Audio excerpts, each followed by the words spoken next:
Lord Minto second.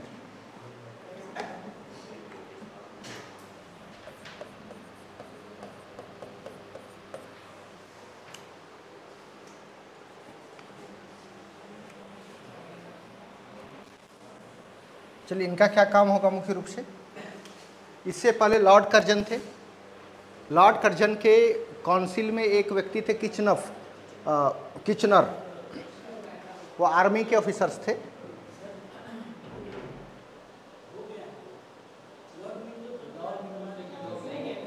Minto हो गया, अच्छा चलिए। क्या क्या लिखे थे इसमें?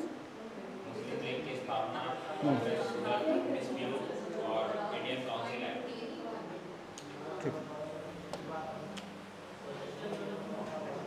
चलिए।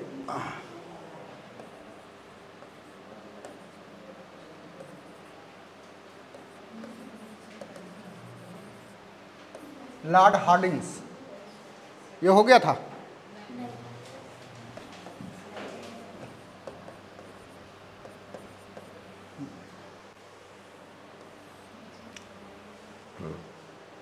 लॉर्ड हार्डिंग्स, ये इसका क्रम होगा सेकंड, ये सेकंड होगा। इनके शासनकाल में क्या हुआ? 10 में ये वायसराय बने और इनके शासनकाल में 1911 में जो इंग्लैंड के मोनार्क थे जॉर्ज 5, इसका भारत में आगमन हुआ। ये महीना होगा दिसंबर। उन्होंने क्या किया? इनके स्वागत के लिए दिल्ली दरबार को आयोजित किया। तो अब ये पूछा जाता है दिल्ली दरबार के संबंध में कि टोटल कितने दिल्ली दरबार का आयोजन हुआ है अब तक? 3। तो फर्स्ट टाइम कब हुआ था? 1877 या 76 में। ये उसमें था, ये लॉर्ड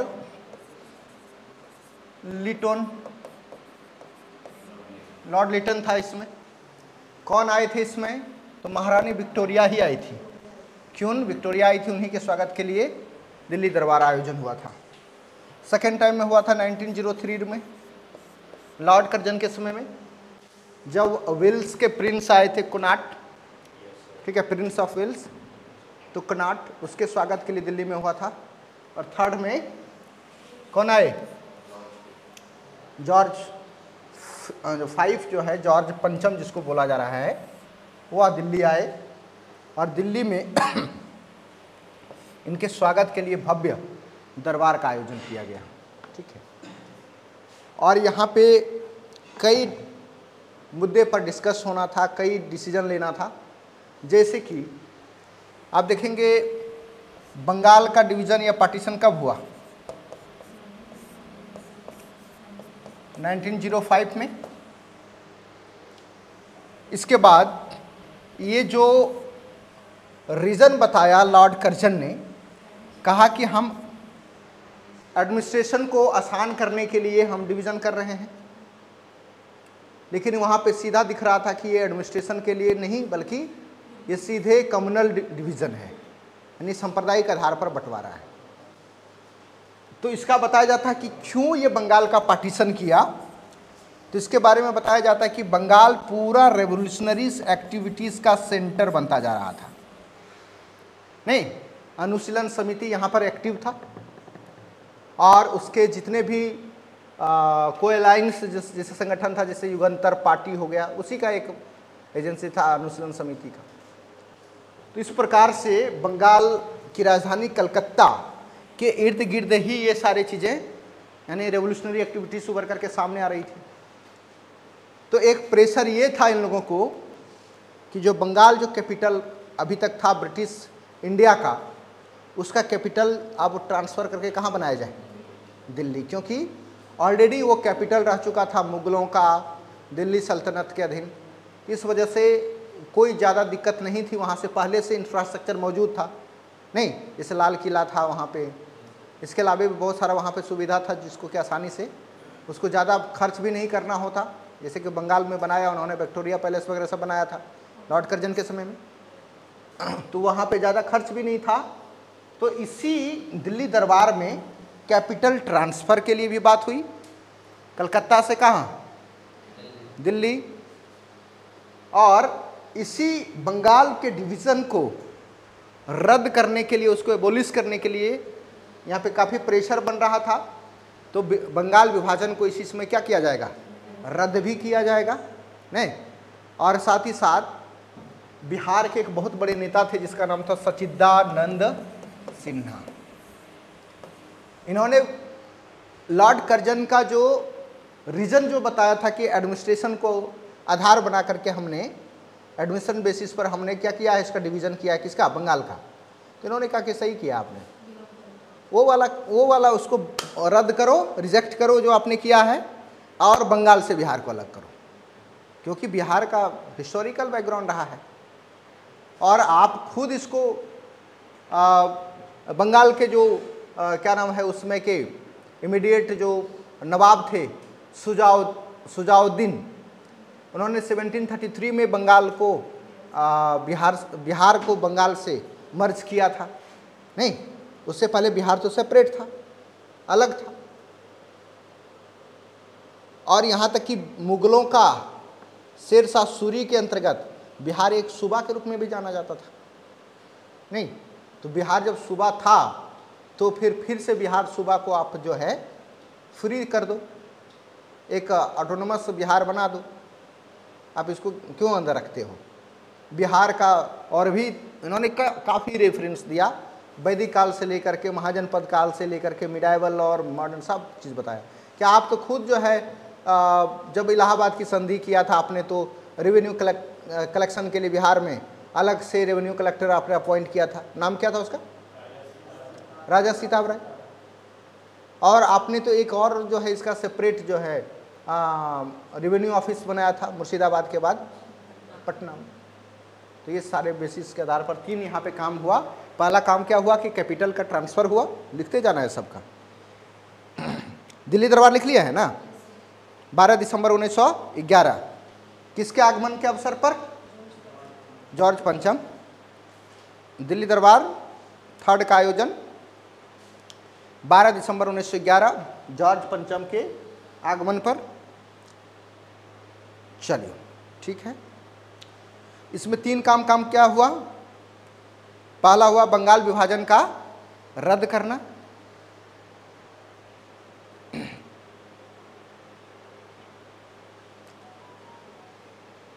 दूसरा हुआ कैपिटल ट्रांसफर, कहां से कहां तक, राजधानी परिवर्तन, कलकत्ता से दिल्ली, समय क्या होगा 1912। और तीसरा क्या होगा 22 मार्च 1912 को बंगाल से बिहार को सेपरेट कर देना। 22 मार्च 1912 को बंगाल से बिहार को सेपरेट कर दिया गया, अलग कर दिया गया।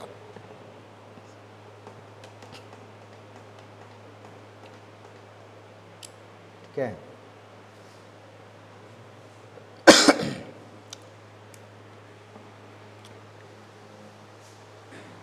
एक महत्वपूर्ण इंसिडेंट होता है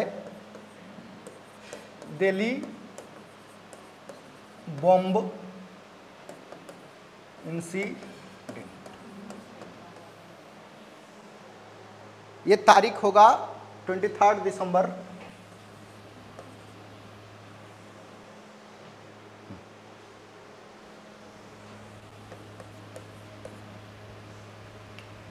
19। इसका डेट थोड़ा चेक कर लीजिएगा, हमको थोड़ा लग रहा है वो।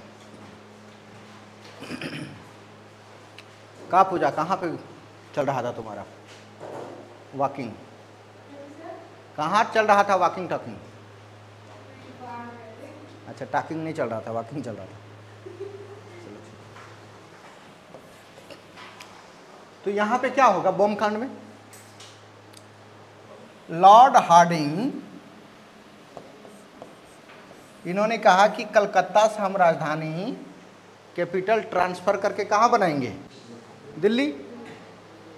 किसके भय से? रेवोल्यूशनरीज के भय से। और यहां पे ही जैसे ही कैपिटल ट्रांसफर किए और इस प्रकार से पूरा टीम जो पहुंच गए, कलकत्ता वाला जो एडमिनिस्ट्रेशन था दिल्ली में, वायसराय भी पहुंचे। वायसराय कौन? Lord Hardinge. चांदनी चौक जैसे ही जाइएगा दिल्ली, लाल किला के जस्ट अपोजिट साइड वाला जामा मस्जिद के इधर वाला चांदनी चौक वाला रोड है वो, वहाँ बहुत सस्ता सस्ता कपड़ा वपड़ा मिलता है और सारा सामान। चांदनी चौक बाज़ार बड़ा बाज़ार है। तो चांदनी चौक में एक जुलूस निकाला जा रहा था, रैली, इसके स्वागत के लिए। किसके स्वागत के लिए? हाथी पर बैठ करके लॉर्ड हार्डिंग एकदम घूम रहे थे।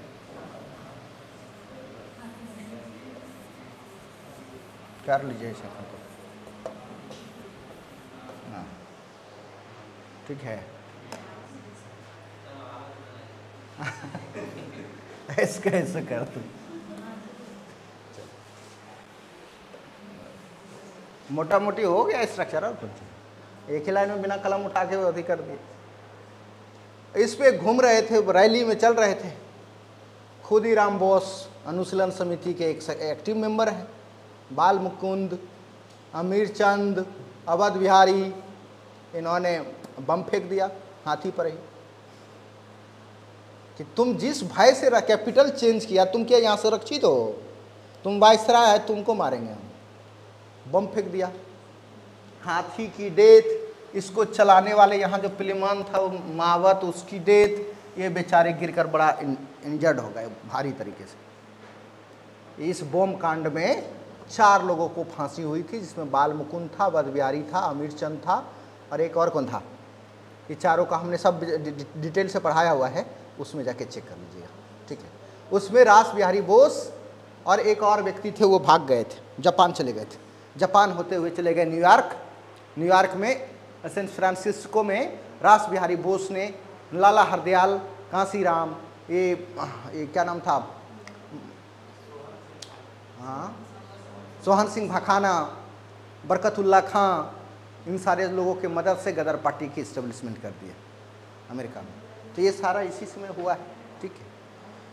तो लिखिएगा आप, बम कांड हो गया, बम इंसिडेंट। किसके ऊपर बम फेंका? तो लॉर्ड हार्डिंग पर खुदीराम बोस के नेतृत्व में बम फेंक दिया गया। खुदीराम बोस के लीडरशिप में लॉर्ड हार्डिंग सेकेंड पर बम फेंका गया। चलिए,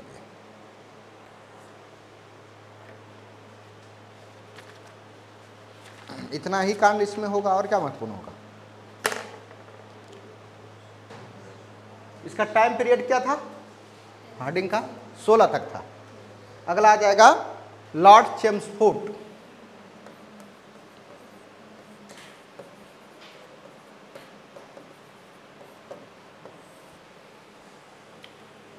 चेम्सफोर्ड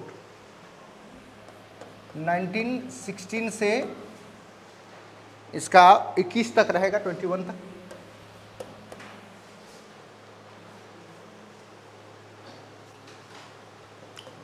क्या होगा इनके द्वारा? इनके शासनकाल में, मतलब इनके शासनकाल में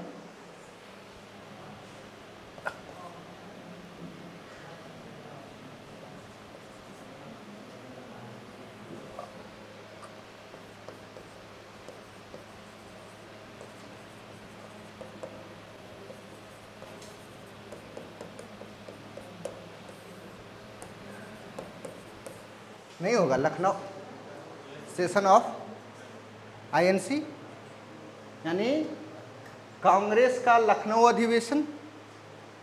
मैंने पहले ही बताया था, जो भी कांग्रेस का सेशन होता था 2 तरीके से होता था। एक होता था रेगुलर, रेगुलर कैसा होता था? ईयरली होता था ये, और ये होता था स्पेशल। तो स्पेशल का तो ज़्यादातर सितंबर या कभी कभी मार्च में भी हो जाता था, और ये हमेशा दिसंबर महीना में होता था। ठीक है, तो ये रेगुलर सेशन था आईएनसी लखनऊ, लिख लेना है। तो यहाँ पे क्या क्या हुआ था इंसिडेंट सुन लीजिए। गरम दल और नरम दल के बीच में समझौता, मुस्लिम लीग और कांग्रेस के बीच में समझौता, और गांधी जी यहाँ पे प्रेजेंट हुए थे। इसी से मुलाकात किया था किसने? राजकुमार शुक्ल ने, बिहार का नेता। और यहीं के बाद गांधी जी एक राष्ट्रीय स्तर पर एक नेशनल लीडर बन गए, और गांधी जी मोहनदास करमचंद गांधी से महात्मा गांधी बन गए। ये है नहीं, ये सब चीज़ जाके घर में पढ़ना है। तो लिखेगा गरम दल और नरम दल के बीच समझौता, रेवोल्यूशनरीज एंड लिबरल के बीच में agreement, between liberal and revolutionaries.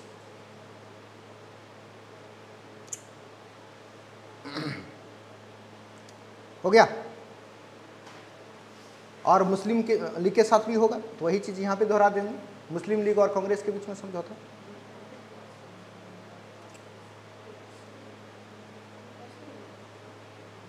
इसके बाद लिखेगा राजकुमार शुक्ल ने गांधी जी को बिहार आने का इनविटेशन दिया।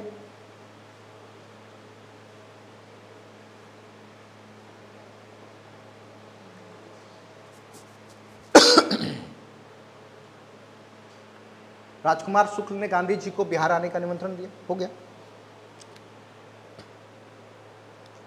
इसी समय देखो एक महत्वपूर्ण और होगा, भारत का फर्स्ट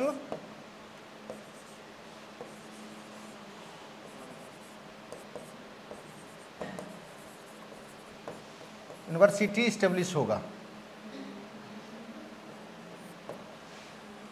फर्स्ट विमेन यूनिवर्सिटी। कहां पे? पुणे में। किनके नेतृत्व में, किनके द्वारा? दोंदो केशव कर्वे के द्वारा। ये भी हमने लिखाया हुआ है, कितने तारीख, क्या नाम था इस यूनिवर्सिटी का, सब हमने लिखाया हुआ है, इसको चेक कीजिएगा। खाली ऐसे कीवर्ड लिख लीजिए। पूना में भारत का प्रथम महिला विश्वविद्यालय की स्थापना 1916। First women university establish in Pune by Keshav D K, Dhondo Keshav curve.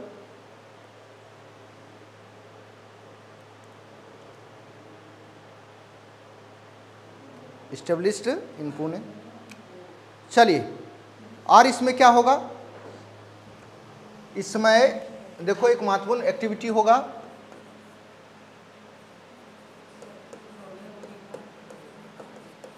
Rowlatt act आए। क्या था रॉलेट एक्ट? एक कानून था, उस कानून का नाम हमने लिखवाया है, क्या? द एनार्कियल, यानी कि उसका हिंदी में क्या नाम बोलोगे? अराजकता अपराध नियंत्रण कानून, कंट्रोल नहीं। और इसी कानून के आधार पर, संदेह के आधार पर किसी भी व्यक्ति को गिरफ्तार किया जा सकता था, अरेस्ट किया जा सकता था, लेकिन इसमें किसी भी प्रकार का मुकदमा चलाए बगैर वह जेल में बंद रख सकते थे। एक प्रकार का सेडिशन के तरह। सेडिशन में भी देखो वकील मुहैया कराया जाता है, उसमें भी चार्ज फाइल किया जाता है, मतलब केस का चार्जिंग होता है, उसमें भी मुकदमा एक प्रोसीजर होता है, लेकिन यहाँ पे कोई प्रोसीजर था ही नहीं। तो इसमें कई लोगों ने, जैसे कि मोहम्मद अली जिन्ना ने कहा था कि लॉलेस लॉ है, ये कानून विहीन कानून है, क्योंकि इसमें किसी भी प्रकार का प्रोसीजर का पालन नहीं किया जाता है जो नेचुरल जस्टिस के अगेंस्ट है। नेचुरल जस्टिस कैसे मिलेगा? जब प्रोसेस का होगा ना, उसको क्या बोलते हैं? ड्यू प्रोसेस ऑफ लॉ, कैसे बोलते हैं उसको? हाँ, यानी कि प्रोसेस होता है, ड्यू प्रोसेस ऑफ लॉ, उसका कोई पालन नहीं हुआ, यानी संदेह के आधार पर गिरफ्तार कर लिए। और इसी के तहत, इसी कानून के अगेंस्ट एक ऑल इंडिया लेवल पर एक बहुत बड़ा सत्याग्रह का आयोजन करना जाना था। किसके लीडरशिप में? गांधी जी की लीडरशिप में। हालांकि वो डेट किसी तरह से एक्सटेंड हो गया, इसके लिए 6 अप्रैल 1919 को डेट फिक्स किया गया। गांधी जी उसमें हरियाणा के पलवल में थे, हमने सब लिखाया हुआ है, इसको सुन लीजिए कहानी खाली। और वहीं पे गांधी जी को अरेस्ट कर लिया गया और ऑल इंडिया लेवल पर बहुत सारे लोग नेता गिरफ्तार हुए। 9 अगस्त 1913 को 9 अगस्त बोल रहे 9 अप्रैल 1913 को पंजाब में एक फेमस लीडर थे दो, एक था डॉक्टर सतपाल और एक था डॉक्टर किचलू। इन दोनों को इन्हीं एक्ट के आधार पर गिरफ्तार कर लिया गया और फिर 13 अप्रैल 1913 को पंजाब के अमृतसर में जालियांवाला हत्याकांड, जो मैदान का नाम था जालियांवाला, उसी मैदान में 20,000 से अधिक लोग इकट्ठा हुए थे। किसके अगेंस्ट में? इस कानून के अगेंस्ट में, साथ ही साथ सतपाल और किचलू को के समर्थन में, उसके सॉलिडेरिटी में लोग खड़ा हुआ था। और वहाँ के lieutenant governor Michael O Dwyer ने गोली चलवाने का आदेश एक यहाँ के जो एक यहाँ पुलिस सुप्रिंटेंडेंट थे जिसका नाम था रेक्सनॉल डायर, ठीक है, जिसको कि माइकल डायर कहा जाता है, जनरल डायर ने गोली चला दी और चलवा दी, भगदड़ मच गई, जिसमें कि कई लोग मारा गया। ब्रिटिश सरकार का जो डेटा है वो बताता है कि 379 लोग जो है उसमें मारे गए और हजारों लोग से अधिक इंजर्ड हुए, ये बताते हैं। हालांकि उसमें उसके लिए 2 कमेटी गठित की गई थी, एक हंटर आयोग गठित की गई थी ब्रिटिशर्स के लिए का था ये हंटर कमीशन, और फिर कांग्रेस ने भी गठित किया था। ये सारा हमने डिटेल्स लिखवाया हुआ है, टाइम की बर्बादी होगी, घर में चेक कर लीजिएगा, ठीक है। एक मदन मोहन मालवीय के नेतृत्व में कांग्रेस वाला जो आपका इंक्वायरी कमेटी था और हंटर के नेतृत्व में, तो उसमें देख लेना है कि कितने भारतीय थे। तो उसमें टोटल जो है 8 लोग मेंबर थे ब्रिटिशर्स वाला हंटर कमेटी में, 5 अंग्रेज थे, 3 भारतीय थे। 3 भारतीय में कौन कौन थे उसको देख लेना, ठीक है। तो रॉलेट एक्ट हो गया। जालियांवाला हत्याकांड भी लिख लीजिएगा मुख्य डेट में 13 अप्रैल 1919।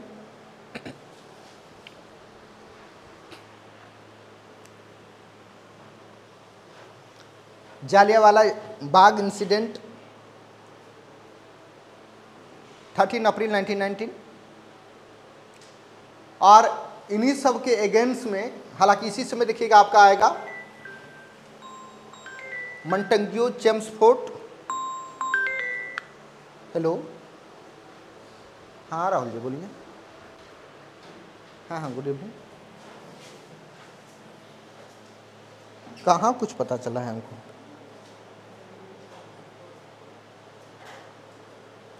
कुछ बोला है क्या?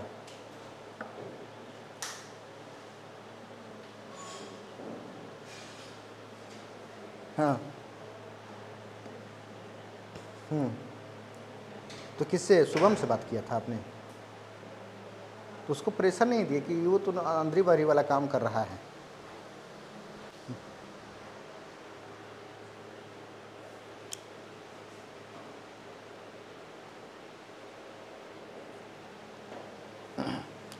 अरे उन लोग को पिटाई लगेगा। अच्छा ठीक है, हम अभी क्लास ले रहे हैं, करते हैं बाद में। हाँ ठीक,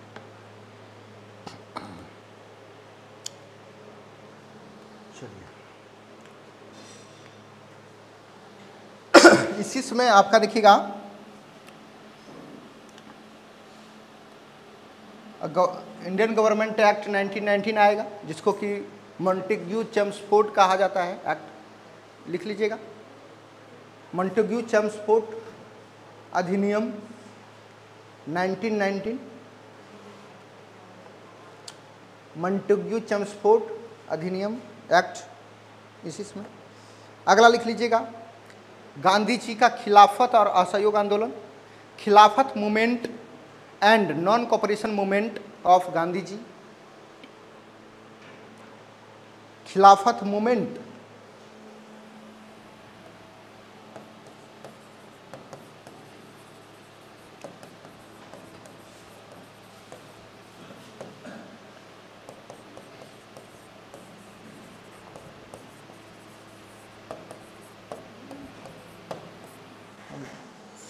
ऑफ गांधी जी। अगला लिखिएगा Lord reading. Lord reading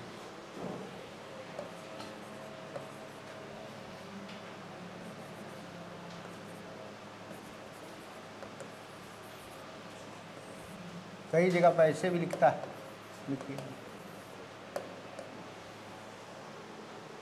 reading ये वाला होगा, डबल ए।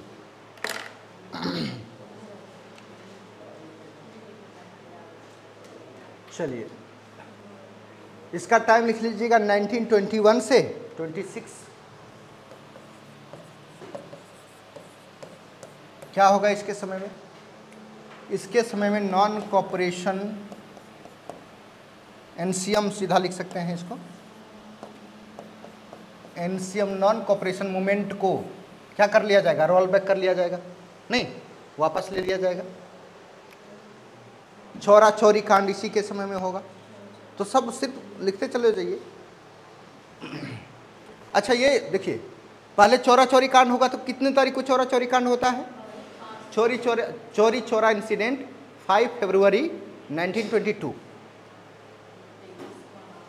और 11 कहीं कहीं 13 मिलता है फरवरी 1922 को वर्धा के एक बैठक में गांधी जी ने इसको नॉन एनसीएम को रोल बैक ले लिया था, यानी उसको वापस ले लिया था। लिख लीजिए, लिखते जाना है।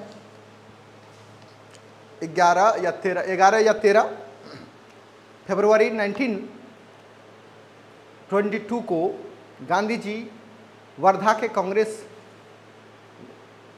वर्किंग कमेटी के मीटिंग में, वर्धा के कांग्रेस वर्किंग कमेटी के मीटिंग में नॉन कॉपरेशन मूवमेंट एनसीएम को वापस ले लिया था।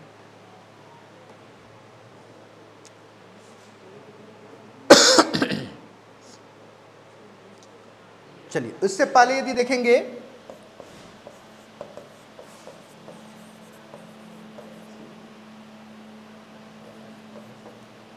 वेल्स, प्रिंस ऑफ वेल्स का भारत में आगमन हुआ था। अराइवल ऑफ किंग्स, ये क्या नाम था? Prince of Wales in India. Arrival of Prince of Wales in India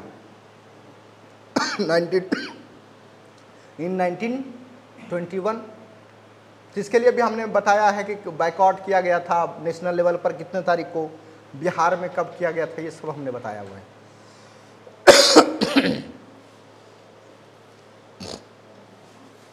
चलिएगा अगला लिखिएगा। गुरुदेव रविंद्रनाथ टैगोर के द्वारा एक यूनिवर्सिटी को फॉर्म किया गया था, नाम बताइएगा। शांति निकेतन था, उसी को यूनिवर्सिटी बना दिया गया था, उसका नाम हो गया था भारत विश्व भारती यूनिवर्सिटी। विश्व भारतीय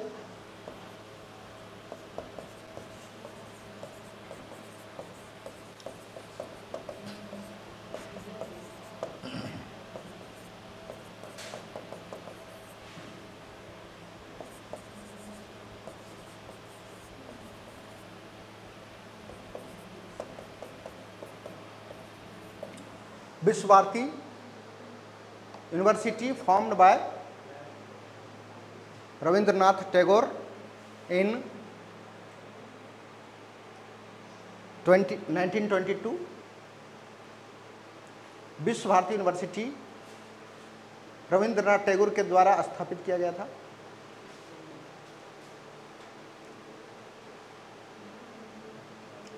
वाद से भी लिख सकते हैं क्या गया था। चलिए अगला लिखिएगा। इसी समय 1919 के इंडियन गवर्नमेंट एक्ट के सिफारिश पर, रिकमेंडेशन पर भारत में सिविल सर्विसेज का पहली बार सेंटर पड़ा था। कहाँ पे? इलाहाबाद। लिखिएगा 1922 में इलाहाबाद में सिविल सर्विसेज की परीक्षा आयोजित की गई थी। पहली बार सिविल सर्विसेज की परीक्षा आयोजित की गई थी।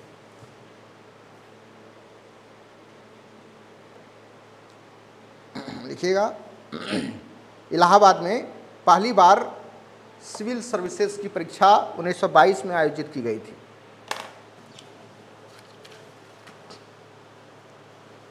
और क्या होगा इस समय, इसी समय नॉन कोऑपरेशन मूवमेंट को रोल बैक कर लिया। तो आपको पता है कि सितंबर में 1920 को लाला लाजपत राय के लीडरशिप में कलकत्ता में नॉन कोऑपरेशन मूवमेंट के लिए एक प्रपोजल लाया गया था। उसको कहा जाता है special session of Congress, Calcutta special session of INC. उसमें नॉन कोऑपरेशन मूवमेंट का प्रपोजल लाया गया था और इस प्रपोजल का विरोध किसने किया था? CR दास ने, चित्तरंजन दास ने। और चित्तरंजन दास को किसने मनाया था? तो मोतीलाल नेहरू ने। और फिर नॉन कोऑपरेशन मूवमेंट के लिए कौन तैयार हुए थे? क्योंकि वहाँ पे जो कलकत्ता में जो प्रोग्राम फिक्स किया गया था नॉन कोऑपरेशन मूवमेंट का, उसमें कई प्रोग्राम था। इसमें एक प्रोग्राम जो था कि लेजिस्लेटिव काउंसिल को बायकॉट करना है। तो लेजिस्लेटिव काउंसिल का बायकॉट करना है, तो चित्तरंजन दास ने कहा कि पहली बार हम लोगों को अपॉर्चुनिटी मिला है इलेक्शन फाइट करने के लिए, और आप कह रहे हो कि हम जो है बायकॉट करेंगे। तो ये कौन सा, ये सर मुड़ाए नहीं कि ओला पड़ने वाले बात आप कर रहे हो? हाँ, तो ये क्या होगा इससे? तो फिर मोतीलाल नेहरू ने समझाया कि देखो बड़ा लीडर है ऐसे वैसे, तो इसको हेल्प करना चाहिए, मदद करना चाहिए। तो उन्होंने मदद किया। और फिर जो रेगुलर सेशन होता है कांग्रेस का, तो नागपुर में आयोजित की गई दिसंबर महीना में, और उसमें नॉन कोऑपरेशन मूवमेंट के लिए प्रस्ताव जो है चित्तरंजन दास के तरफ से पारित करवाया गया। जो रूठे थे उसी के हाथों नॉन कोऑपरेशन मूवमेंट का। तो उसमें यह तय किया गया कि नॉन कोऑपरेशन मूवमेंट तब तक खत्म नहीं होगी जब तक कि हमें स्वराज्य नहीं मिल जाता है। स्वराज प्राप्ति के एंड तक क्या किया जाएगा? नॉन कोऑपरेशन मूवमेंट किया जाएगा। लेकिन चौरा चौरी कांड बीच में हो गया, इन्होंने वापस ले लिया। चित्तरंजन दास नाराज हो गए। चित्तरंजन दास के लीडरशिप में, चेयरमैनशिप में गया में एक कांग्रेस का सेशन आयोजित करवाया जाता है। ये महीना होगा कौन सा? दिसंबर। तो लिखिएगा गया सेशन ऑफ आईएनसी 1922, कांग्रेस का गया अधिवेशन कब? 1922 में, दिसंबर में होता है, दिसंबर 1922। चेयरमैन कौन होगा? CR दास। लेकिन यहां पे क्या हुआ कांड भाई? तो यहां पे कांग्रेस में थोड़ा सा डिवीजन दिखाई पड़ रहा है।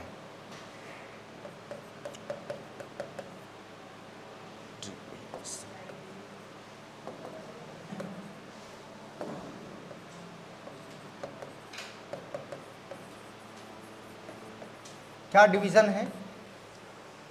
एक जो ग्रुप है यह कंजर्वेटिव है,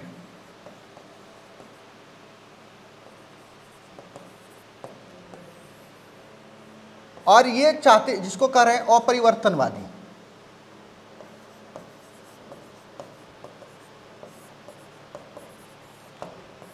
और एक ग्रुप है चेंजनिस्ट।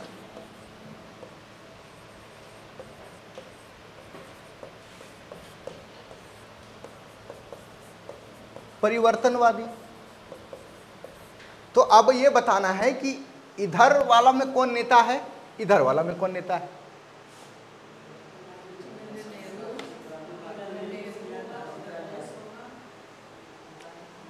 इधर चेंज करिए पहले। ये जो है कांग्रेस में जो डिवीजन है, डिवीजन कांग्रेस, तो गांधी जी को गिरफ्तार कर लिया गया चौरी चौरा कांड के बाद,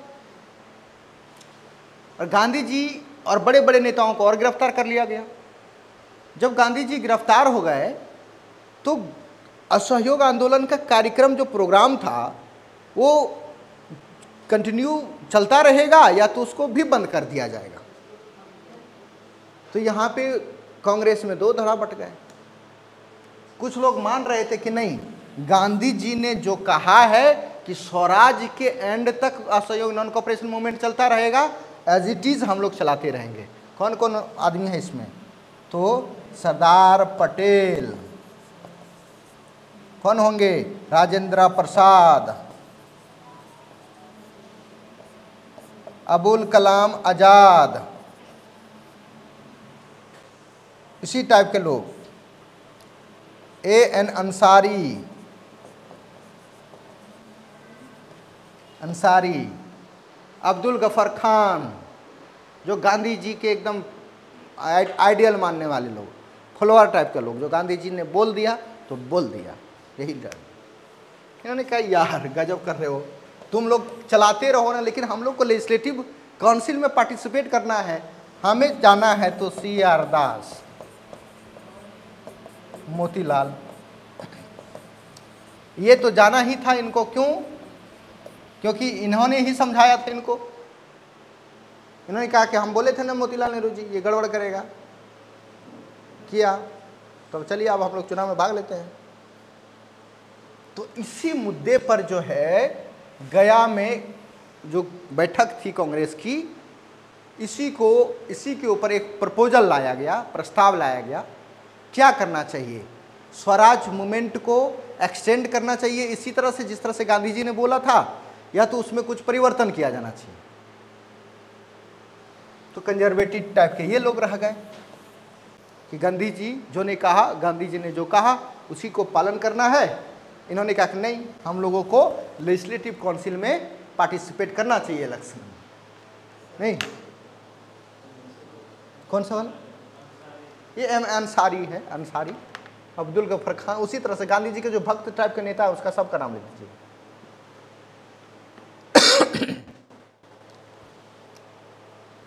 ठीक है।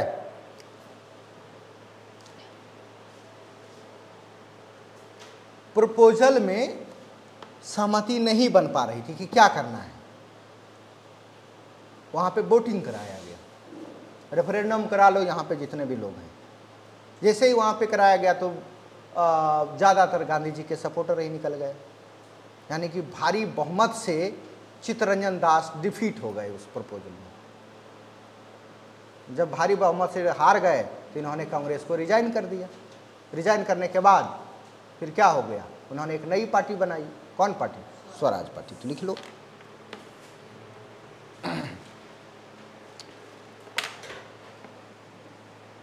Establishment of Swaraj party in 1923। Swaraj party की स्थापना 1923 ईस्वी। फाउंडर कौन होंगे? CR दास, मोतीलाल नेहरू, विट्ठल भाई पटेल, यही सब।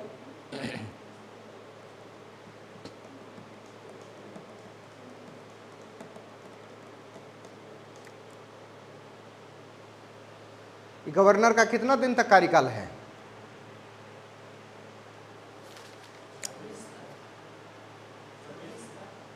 26 तक।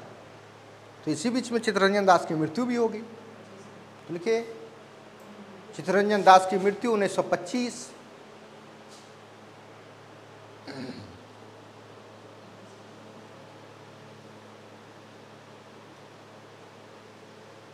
इसी समय एक और सोशल रिफॉर्मर्स, या तो आप कह सकते हैं कि फिलोसफर की मृत्यु हो गई। इसका नाम तो स्वामी श्रद्धानंद, आर्य समाजी थे। आर्य समाजी स्वामी श्रद्धानंद की हत्या, असैसिनेशन ऑफ स्वामी श्रद्धानंद इन 1925।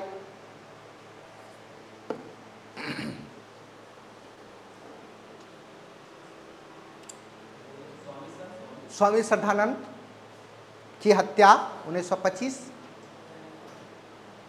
चलिए अगला लिखिएगा, गवर्नर लॉर्ड इरविन।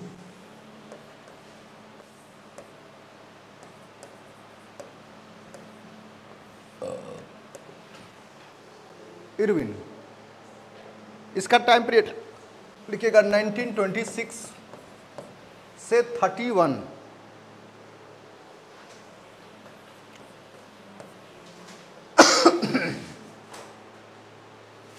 क्या क्या होगा इसमें भाई? इसके शासनकाल में जितना भी एक्टिविटीज हुआ है, बीच बीच में क्या क्या एक्टिविटीज हुआ, अरे उसमें तो और 2-3 को लिखना ही था। काकोरी कांड वाला छोड़ दिए। कितने तारीख को हुआ था? 9 अगस्त 1925 को काकोरी कांड, काकोरी ट्रेन एक्शन नाम दे दिया गया है यूपी गवर्नमेंट के द्वारा। उसी समय HRA की establishment, Hindustan Republican party association, उसी में थोड़ा सा लिख दीजिएगा, तो पहले वाला जो लिखे थे ना काकोरी कांड वाला 25 कर दिए। तो उसमें कौन कौन इन्वॉल्व थे? तो HRA के लोग थे। तो HRA क्या, हम रेंट अलायंस वाला नहीं, HRA का मतलब Hindustan socialist association, Republic socialist वाला सब बाद में आएगा, हिंदुस्तान रिपब्लिक एसोसिएशन। उसके फाउंडर कौन कौन थे?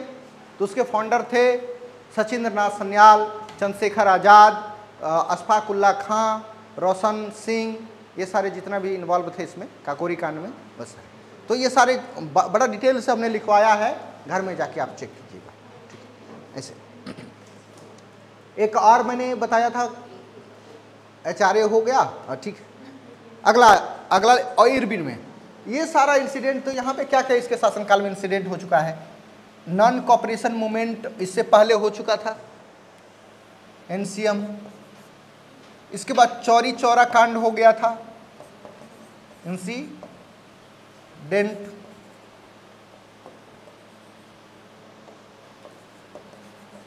इसके बाद क्या हो गया? इसके बाद HRA का फॉर्मेशन हुआ 1924 में, और इसके जितने भी मेंबर थे उन्होंने काकोरी इंसिडेंट कर दिया, ट्रेंड इंसिडेंट, ये सब कर दिया ये 1925 में।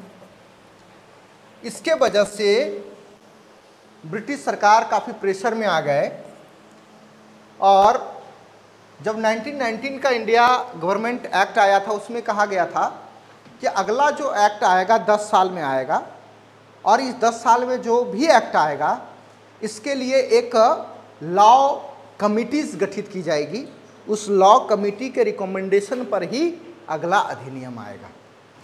उसी लॉ कमिटी के कुछ सैंपल लेने के लिए भारत में कि क्या क्या स्थिति है, उसको जांच करने के लिए एक कमीशन को फॉर्म किया गया था, जिसका नाम था साइमन कमीशन। और साइमन कमीशन भारत पहुंचते हैं 3 फरवरी 1928 को। तो लिखिएगा, Simon commission reached in Mumbai on 3 February या 3 फरवरी 1928। साइमन कमीशन 3 फरवरी 1928 को बम्बई पहुंचे, ठीक है। तो साइमन कमीशन के विरोध के लिए ना, उससे पहले ही दिसंबर महीना में, क्योंकि 27 में ही घोषणा हो चुकी थी साइमन कमीशन आएंगे इंडिया, फॉर्मेशन हो गया था उसका। इसमें टोटल कितने मेंबर थे ये पूछा जाता है, 7 मेंबर थे। चेयरमैन कौन था? तो जॉन साइमन था, इसीलिए इसका साइमन कमीशन नाम पड़ गया था। ओरिजिनल नाम और कुछ था, उसका भी देख लीजिएगा, ठीक है। इसके बाद फिर इसमें कुछ मेंबर थे, जिसमें याद रखिएगा एक मेंबर थे क्लेमेंट एटली, जो बाद में ब्रिटेन के प्रधानमंत्री बने थे। सारे के सारे 7 कौन थे? व्हाइट मैन था, अंग्रेज था, इसलिए इसको व्हाइट कमीशन भी कहा जाता है, ठीक है। तो सब हमने डिटेल्स लिखाया हुआ है। तो इन लोगों का विरोध करने के लिए वी राघवाचारी के नेतृत्व में, वी राघवाचारी तो नागपुर वाला किया था, AM अंसारी के लीडरशिप में मद्रास में एक कांग्रेस का सेशन आयोजित किया गया था। तो लिखिएगा, मद्रास अधिवेशन, कांग्रेस का मद्रास अधिवेशन, मद्रास सेशन ऑफ INC,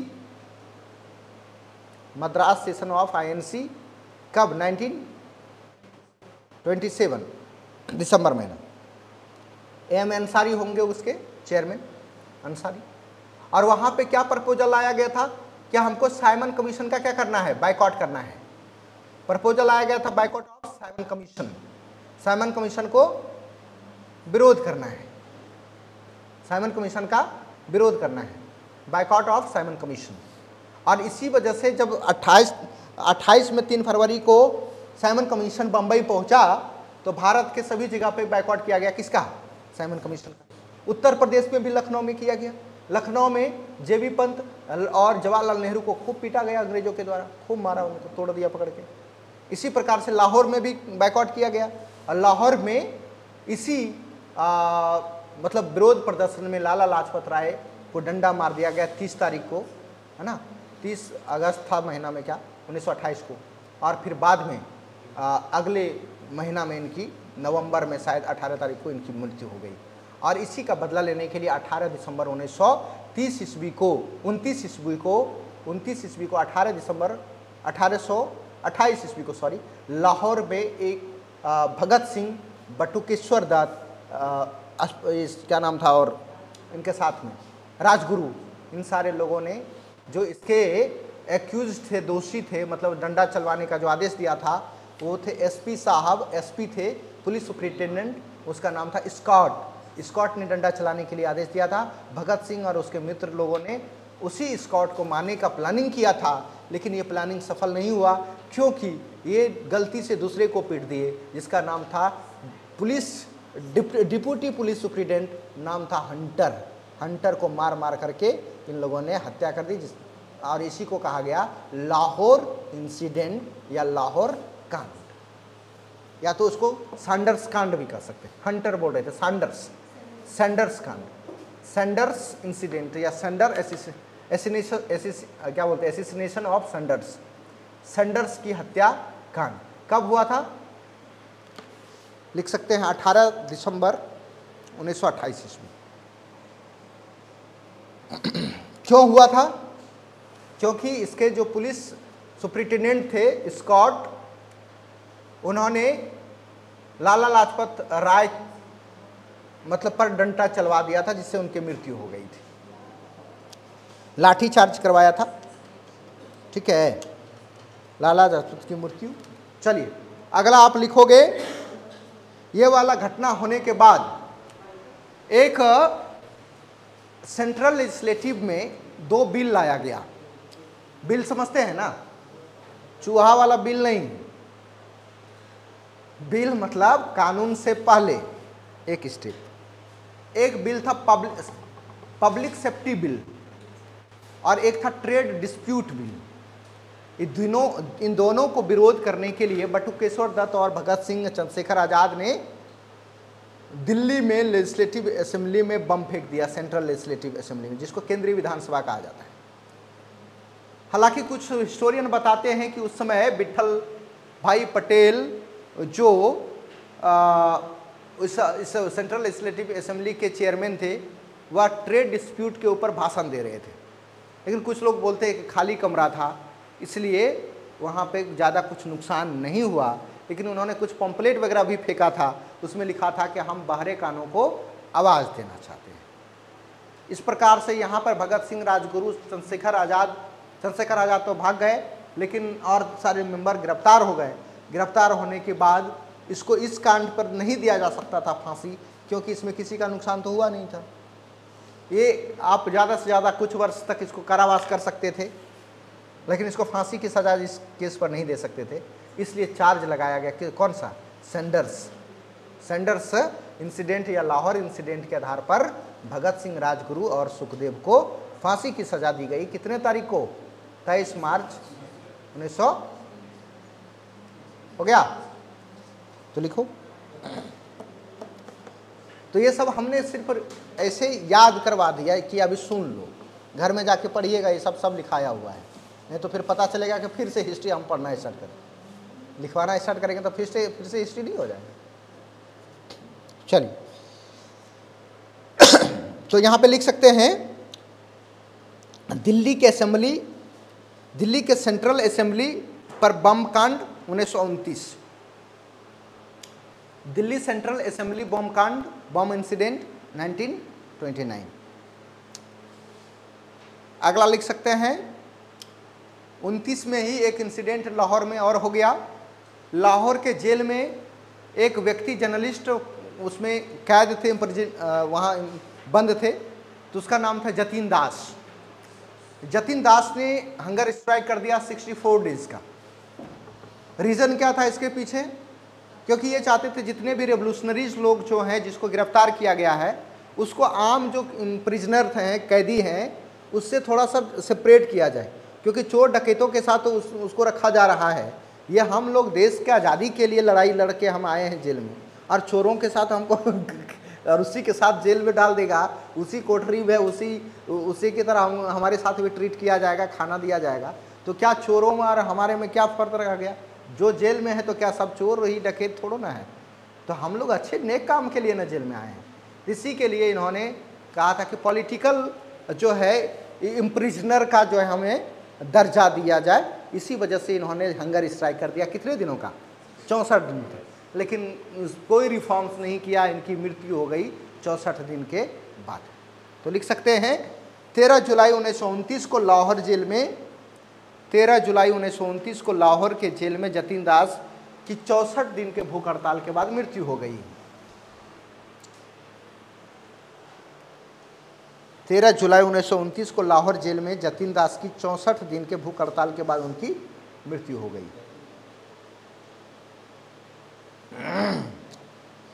चलो, इससे पहले नेहरू रिपोर्ट भी इसी समय आया था 1928 में मोतीलाल नेहरू के द्वारा। Nehru report 1928 by Motilal Nehru. कितने मेंबर थे इसमें? 8 मेंबर बताए जाते हैं। चेयरमैन कौन थे? तो मोतीलाल नेहरू। अच्छा, नेहरू रिपोर्ट में जो उसका ड्राफ्टिंग कमेटी उसको ड्राफ्ट किसने किया था, उसका प्रारूप किसने तैयार किया था? तो एक व्यक्ति थे मोतीलाल नेहरू, दूसरा व्यक्ति थे तेज बहादुर सप्रू। नेहरू रिपोर्ट को ड्राफ्ट किसने किया था? नेहरू रिपोर्ट को प्रारूपित किसने किया था? नीचे लिखिएगा, मोतीलाल नेहरू और तेज बहादुर सप्रू। और उसमें क्या क्या डिमांड था, घर में जाके पढ़ना है उसको। उसी में से एक डिमांड था डोमिनियन स्टेटस। डोमिनियन स्टेटस के लिए अल्टीमेटम दिया गया था कि हमें 1 साल के अंदर डोमिनियन स्टेटस चाहिए, और डोमिनियन स्टेटस नहीं दोगे तो फिर अगला स्टेप उठाएंगे। और इसी समय देखिएगा, लाहौर में दिसंबर महीना में लाहौर सेशन ऑफ INC होगा। कौन चेयरमैन होंगे? तो जवाहरलाल नेहरू। और वहाँ पे एक प्रपोजल लाया जाएगा कि हमारा जो डेडलाइन था वो अब पूरा हो चुका है 1 साल का, डोमिनियन स्टेटस नहीं मिला। डोमिनियन स्टेटस क्या होता है? आधा राज्य होता है, अर्धराज्य, जिसको अधिराज्य भी कह सकते हैं। ब्रिटिश सरकार के अंदर ही हमें कुछ रिप्रेजेंटेशन दे दिए, एक तरह से रिजर्वेशन। भारतीयों को रिजर्वेशन चाहिए, क्या? सत्ता में, एडमिनिस्ट्रेशन में। तो ये डोमिनियन स्टेटस नहीं मिलने के बाद जवाहरलाल नेहरू और सुभाष चंद्र बोस काफ़ी नाराज हो गए थे, क्योंकि सुभाष चंद्र बोस अब इंडियन पॉलिटिक्स में आ चुके थे। और इन्होंने, खास करके जवाहरलाल नेहरू ने एक प्रस्ताव पारित कर दिया जिसका नाम रखा पूर्ण स्वराज। लिखिएगा, पूर्ण स्वराज। 1929 में पूर्ण स्वराज का मांग। 26 जनवरी 1930 को पूर्ण स्वराज दिवस मनाया गया। 1929 में लाहौर के अधिवेशन में पूर्ण स्वराज की मांग। और यहाँ पे अगला लिखिएगा, 26 जनवरी 1930 को पूर्ण स्वतंत्रता दिवस या तो स्वाधीनता दिवस मनाया गया। और कहा गया कि मतलब ईच जो 26 जनवरी होगा वो स्वाधीनता दिवस के रूप में ही मनाया जाएगा। इसलिए भारत का जो कॉन्स्टिट्यूशन है वो कब रेडी हो गया था? 26 नवंबर 1949 को। लेकिन तब पर भी इंतज़ार वेट किया गया था इसको मतलब लागू करने के लिए। कब तक? 26 जनवरी को, क्योंकि ये हिस्टोरिकल ये बना रहे हैं। ठीक है, इसके बाद लिख सकते हो, क्या लिखोगे? Civil disobedience movement.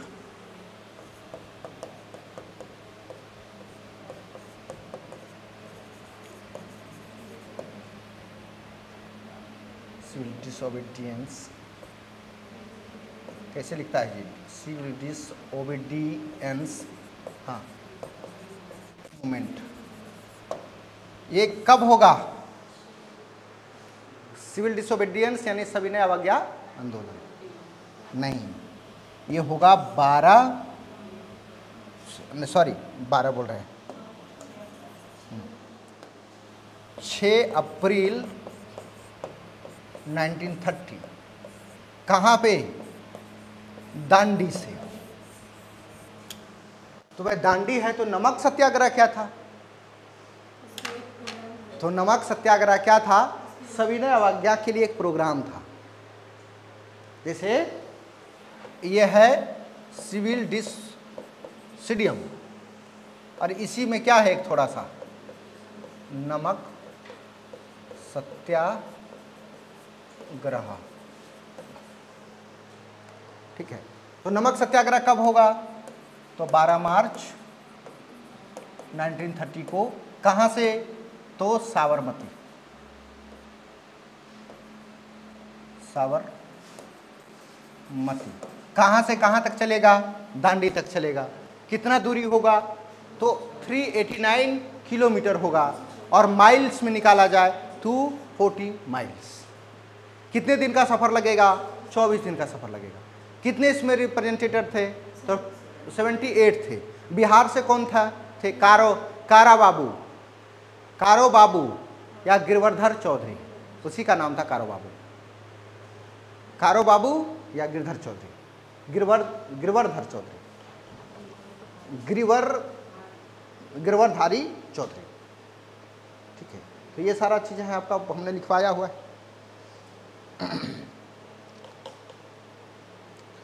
Gandhi Irwin समझौता इसी में होगा, जिसको दिल्ली पैक्ट के नाम से भी जाना जाता है।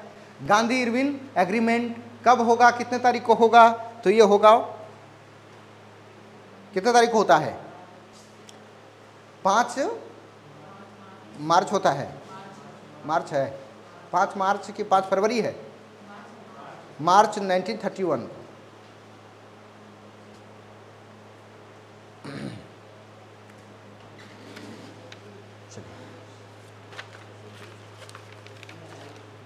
क्या हुआ? ये वाला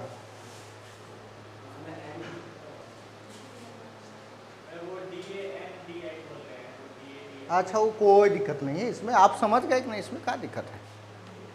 हमको नहीं सुधारना, मेरा हिंदी मीडियम है।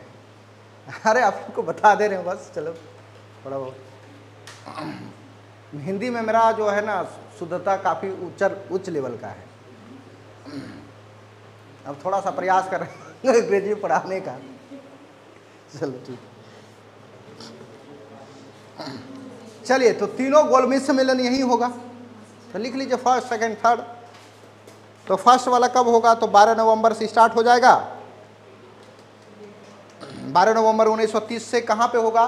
तो लंदन में। कौन सा? तो जेम्स पैलेस नामक एक जगह था, लंदन में एक जगह था जेम्स पैलेस लंदन। तो क्या कांग्रेस ने में पार्टिसिपेट किया था? तो कांग्रेस ने नहीं किया था, और लोगों ने किया था? हाँ किया था। क्या इसमें बात बन करके आई? तो इसमें बात बन करके ये आई कि भारत में अगला आने वाला जो कॉन्स्टिट्यूशन होगा उसमें जरूर फेडरल सिस्टम पर यानी यूनियन सिस्टम पर ध्यान दिया जाए। इसके बाद क्या होगा? तो इसमें जो है भारतीयों को कुछ रिप्रेजेंटेशन दिया जाए। भारत में जो इकोनॉमिक स्थिति थी बड़ा ख़राब थी, क्योंकि वर्ल्ड वार के बाद पूरी दुनिया में महामंदी था, ग्रेट डिप्रेशन, हाँ 1929। तो उससे निजात पाने के लिए एक बहुत बड़े इकोनॉमिस्ट वहाँ पे मौजूद थे, डॉक्टर B.R. अम्बेडकर।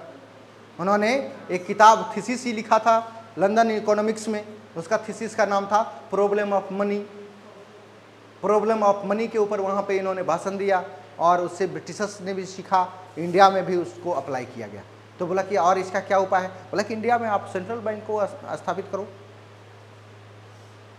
हालांकि हिल्डर की यंग कमेटी को इस्टेब्लिश किया गया था RBI को फॉर्म करने के लिए, तो उसमें भी अम्बेडकर ने अपना कुछ रिकमेंडेशन दिया था।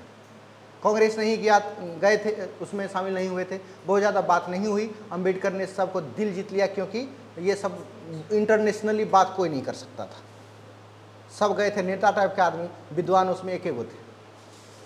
इसकी काफ़ी वाहवाही हुई, कांग्रेस ने भी कहा कि हमें कोई दिक्कत नहीं है, अम्बेडकर ने पूरा मामला संभाल लिया है। सेकंड में प्रयास हो गया था गांधी इरविन का, समझौता भी हो गया था।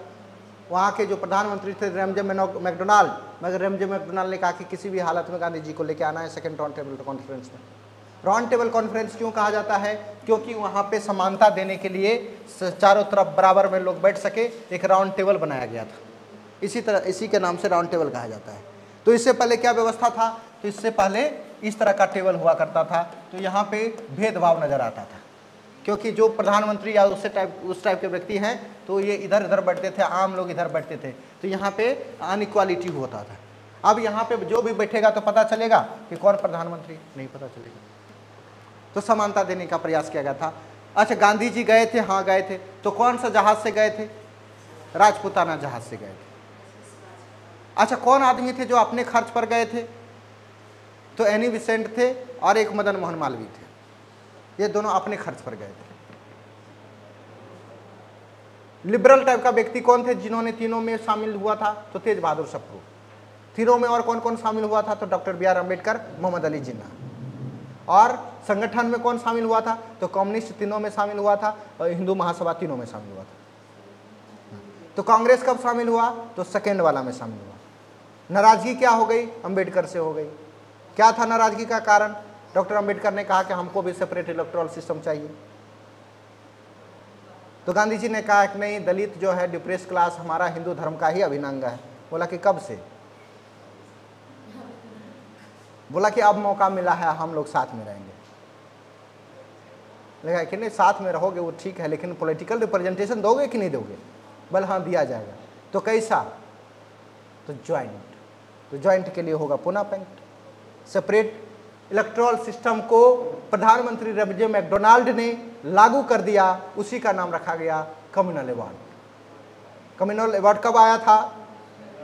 16 अगस्त 1932 को।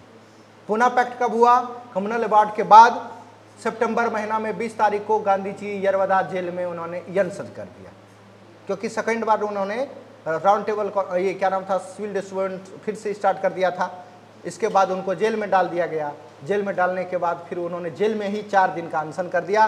कैसा अनशन? अनटू डेथ, मृत्यु तक का उन्होंने अनशन कर दिया। और अनशन करने के बाद 4 दिन में ही गांधी जी का स्थिति बिगड़ गई और फिर कई लोगों ने मिलकर के अम्बेडकर को समझाया। हालांकि अम्बेडकर को विलेन बना दिया गया था। अम्बेडकर ने कहा कि गांधी जी की जरूरत है, देश आज़ादी के मुहाने पर खड़ा है, इसको बचाना जरूरी है। गांधी और अम्बेडकर के बीच में पैक्ट होगा, उसका नाम पड़ेगा पुनः पैक्ट। तारीख कौन सा होगा? 24 सितंबर 1932। अम्बेडकर को सेपरेट इलेक्टोरल के तौर पर मिला था 71 सीट। गांधी जी ने कहा कि हम अम्बेडकर भारत टूट जाएगा, लेकिन नहीं, तोड़ना नहीं है, जोड़ना ही है। जरूरी ज़्यादा है कि आपका जान बचाना जरूरी है, तो समझौता करो। तो इस सेपरेट इलेक्टोरल को समाप्त कर दिया गया, उसके जगह पर ज्वाइंट इलेक्टोरल सिस्टम लाया गया। और उसमें जो डिप्रेस्ड क्लास, जिसको शेड्यूल कास्ट कहा जाता है, उसकी संख्या 71 से बढ़ा करके कितनी कर दी गई? 71 सीट सेपरेट वाला था, ज्वाइंट में 148 कर दिया गया। सेंटर में कितना दिया गया रिजर्वेशन? तो 18%। तो ये सारा पुनः पैक्ट की बात हो गई। तो इसमें क्या क्या आपने नोट किया? सिर्फ सुनवे किया गांधी इरविन वाला हो गया था ना, पुनः ये वाला फर्स्ट गोल में हो गया। सेकेंड गोल में जो सम्मेलन होगा ना, उसमें लॉर्ड विलिंगटन होगा वाइसराय। तो लॉर्ड, अब यहाँ पे हम एलोबरेट नहीं करेंगे, खाली नाम लिख देते हैं, विलिंगटन। और इसका नाम ये विलिंगटन हो गया। ये 31 से लेकर के 36 तक होगा।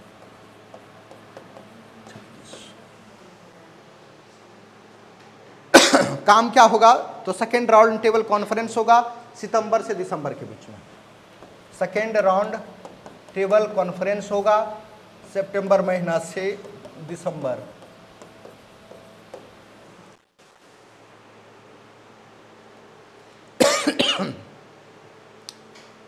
क्या गांधी जी भाग लेंगे कांग्रेस? हाँ लेगा, कांग्रेस पार्टिसिपेट करेगा इसमें। गांधी जी नाराज आकर आ गए, तो फिर से दोबारा कब सविनय अवज्ञा स्टार्ट हुआ? 3 जनवरी 1932 को दोबारा सविनय अवज्ञा।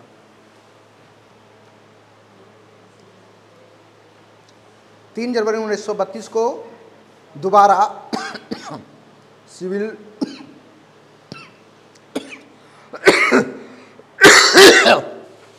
सिविल डिसोबीडियंस मूवमेंट स्टार्ट होगा। कम्युनल अवार्ड क्या है? सांप्रदायिक पंचायत। तो सांप्रदायिक पंचायत की घोषणा कब होगी? कम्युनल अवार्ड की घोषणा तो लिखिएगा 16 अगस्त 1932। कौन करेंगे घोषणा? तो नीचे लिखिएगा पीएम रैमजे मैकडोनाल्ड।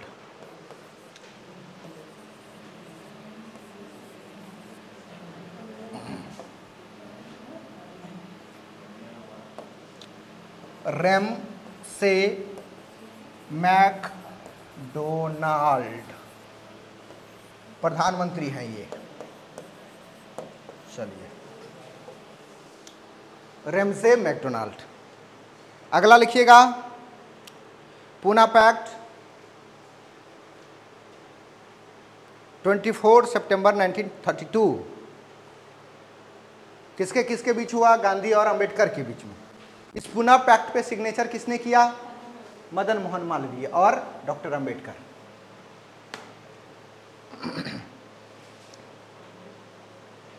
चलिए, थर्ड राउंड टेबल कॉन्फ्रेंस, इसी में हुआ थर्ड राउंड टेबल कॉन्फ्रेंस। इसका समय क्या होगा? तो नवंबर से दिसंबर 1932। Third round table conference November to December 1932। इसमें कांग्रेस ने क्या पार्टिसिपेट किया? नहीं किया, भाग नहीं लिया।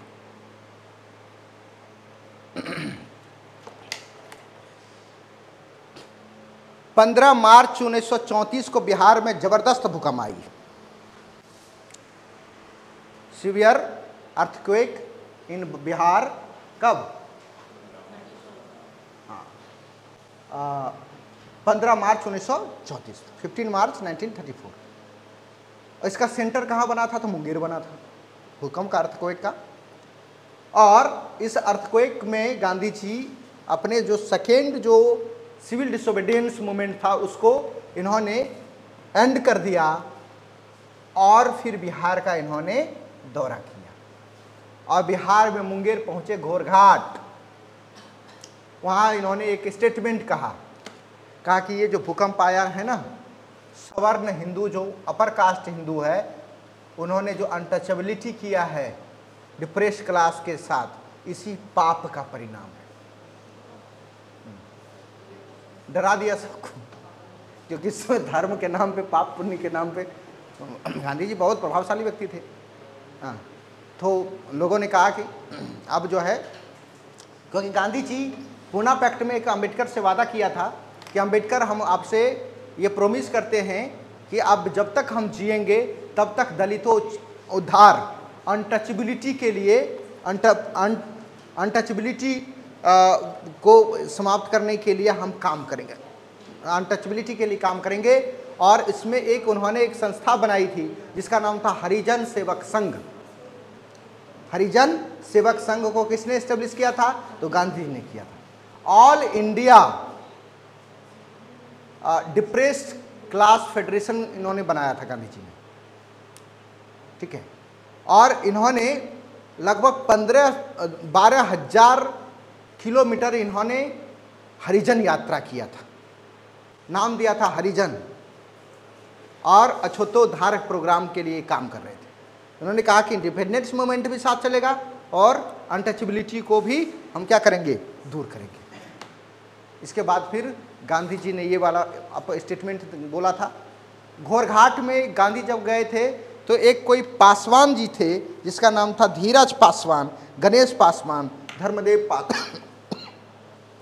पासवान, इन्होंने गांधी जी को एक लाठी घोरघाट का गिफ्ट किया था। गांधी जी जब तक जीवित रहे उसी लाठी से चलते रहे। जो लाठी देखते हैं ना, मुंगेर का ही लाठी है, घोरघाट की लाठी। घोरघाट की लाठी काफ़ी पॉपुलर है। वहाँ का लाठी बड़ा मजबूत होता है, उसमें जो गिरोह होता है ना लाठी का, बड़ा नज़दीक होता है। उसको स्लॉप करके बनाया जाता है, जल्दी लाठी टूटता नहीं है। और कहा जाता है घोरघाट की लाठी मुंगेर में जो मिलता है, उधर मिलता है घोरघाट की लाठी, काफ़ी फेमस है। मेला वगैरह में लाठी मिलता है। लाठी को इसलिए खरीदता है कि घोरघाट की लाठी एक बार जिसके ऊपर बजड़ गया तो दोबारा पानी नहीं मांगेंगे, तो ये चीज़ है।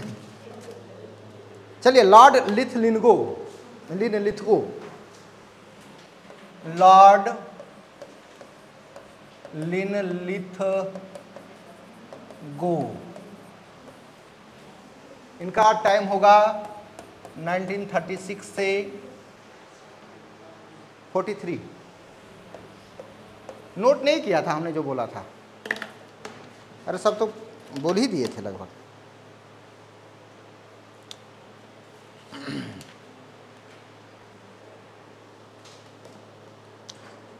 इसके समय में क्या होगा भाई, तो उससे पहले जो थे वायसराय कौन थे, विलिंगटन, उसी के शासनकाल में गवर्नमेंट ऑफ इंडिया एक्ट आया था, नहीं 1935, उसमें बहुत सारे रिकमेंडेशन है, पढ़िएगा जाके।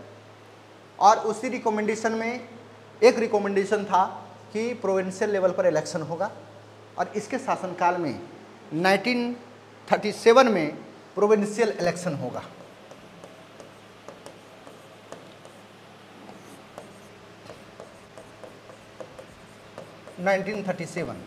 तो टोटल कितने प्रोविंस थे, तो 11 थे।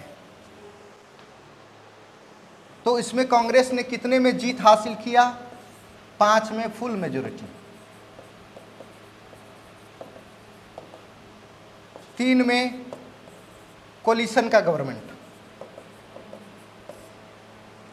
और 3 में मुस्लिम लीग के द्वारा कोलिशन गठबंधन की सरकार।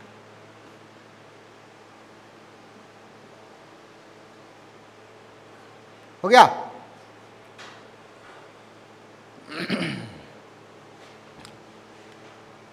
क्या हुआ, सेकेंड वर्ल्ड वॉर इसी समय, इन्हीं के शासनकाल में स्टार्ट वर्ल्ड वॉर हुआ।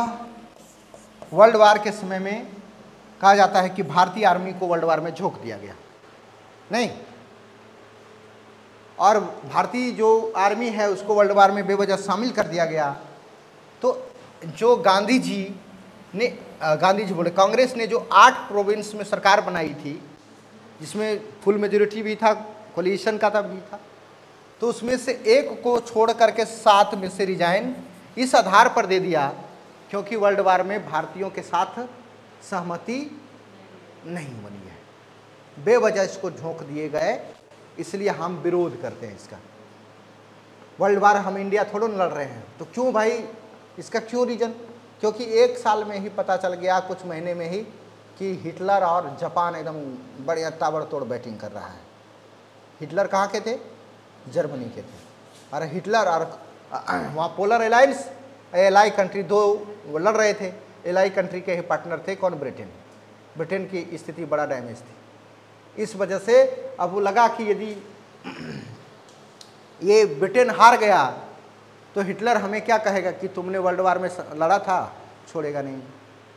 इसलिए हमें ऐसा काम करना है कि हिटलर भी हमें बदनाम ना कर सके, और यदि वर्ल्ड वार में ये जीतता है तो ये भी नहीं कह सकता है कि तुम हिटलर का साथ दिया था। तो इस प्रकार से इन्होंने 7 प्रोविंस में से रिजाइन कर दिया, बिहार एक बच गया, बिहार में भी रिजाइन किया, तो बिहार में लेकिन रीजन दूसरा बताया। बिहार में रीजन में क्या बताया कि हमने जब इस इलेक्शन में चुनाव लड़ रहे थे तो हमने मैनिफेस्टो में कहा था कि जो जितने भी रेवोल्यूशनरी पटना और अन्य जिलों में बंद है उसको हम छुड़वा देंगे, लेकिन नहीं छुड़वा पाए, इसी वजह से हम रिजाइन दे रहे हैं। ठीक है, तो लिखना है। द्वितीय विश्व युद्ध की शुरुआत कांग्रेस के द्वारा अपने लगभग सभी प्रांतों से क्या कर दिया, त्याग पत्र दे दिया, नहीं, रिजाइन कर दिया। बिहार में क्या रीजन बताया, मतलब सभी प्रांतों में से मैक्सिमम में क्या सेकेंड वर्ल्ड वार को रीजन बताया, दूसरे में से किसको रीजन बताया, रेवोल्यूशनरीज को जेल से नहीं छुड़ा पाने के कारण। हो गया।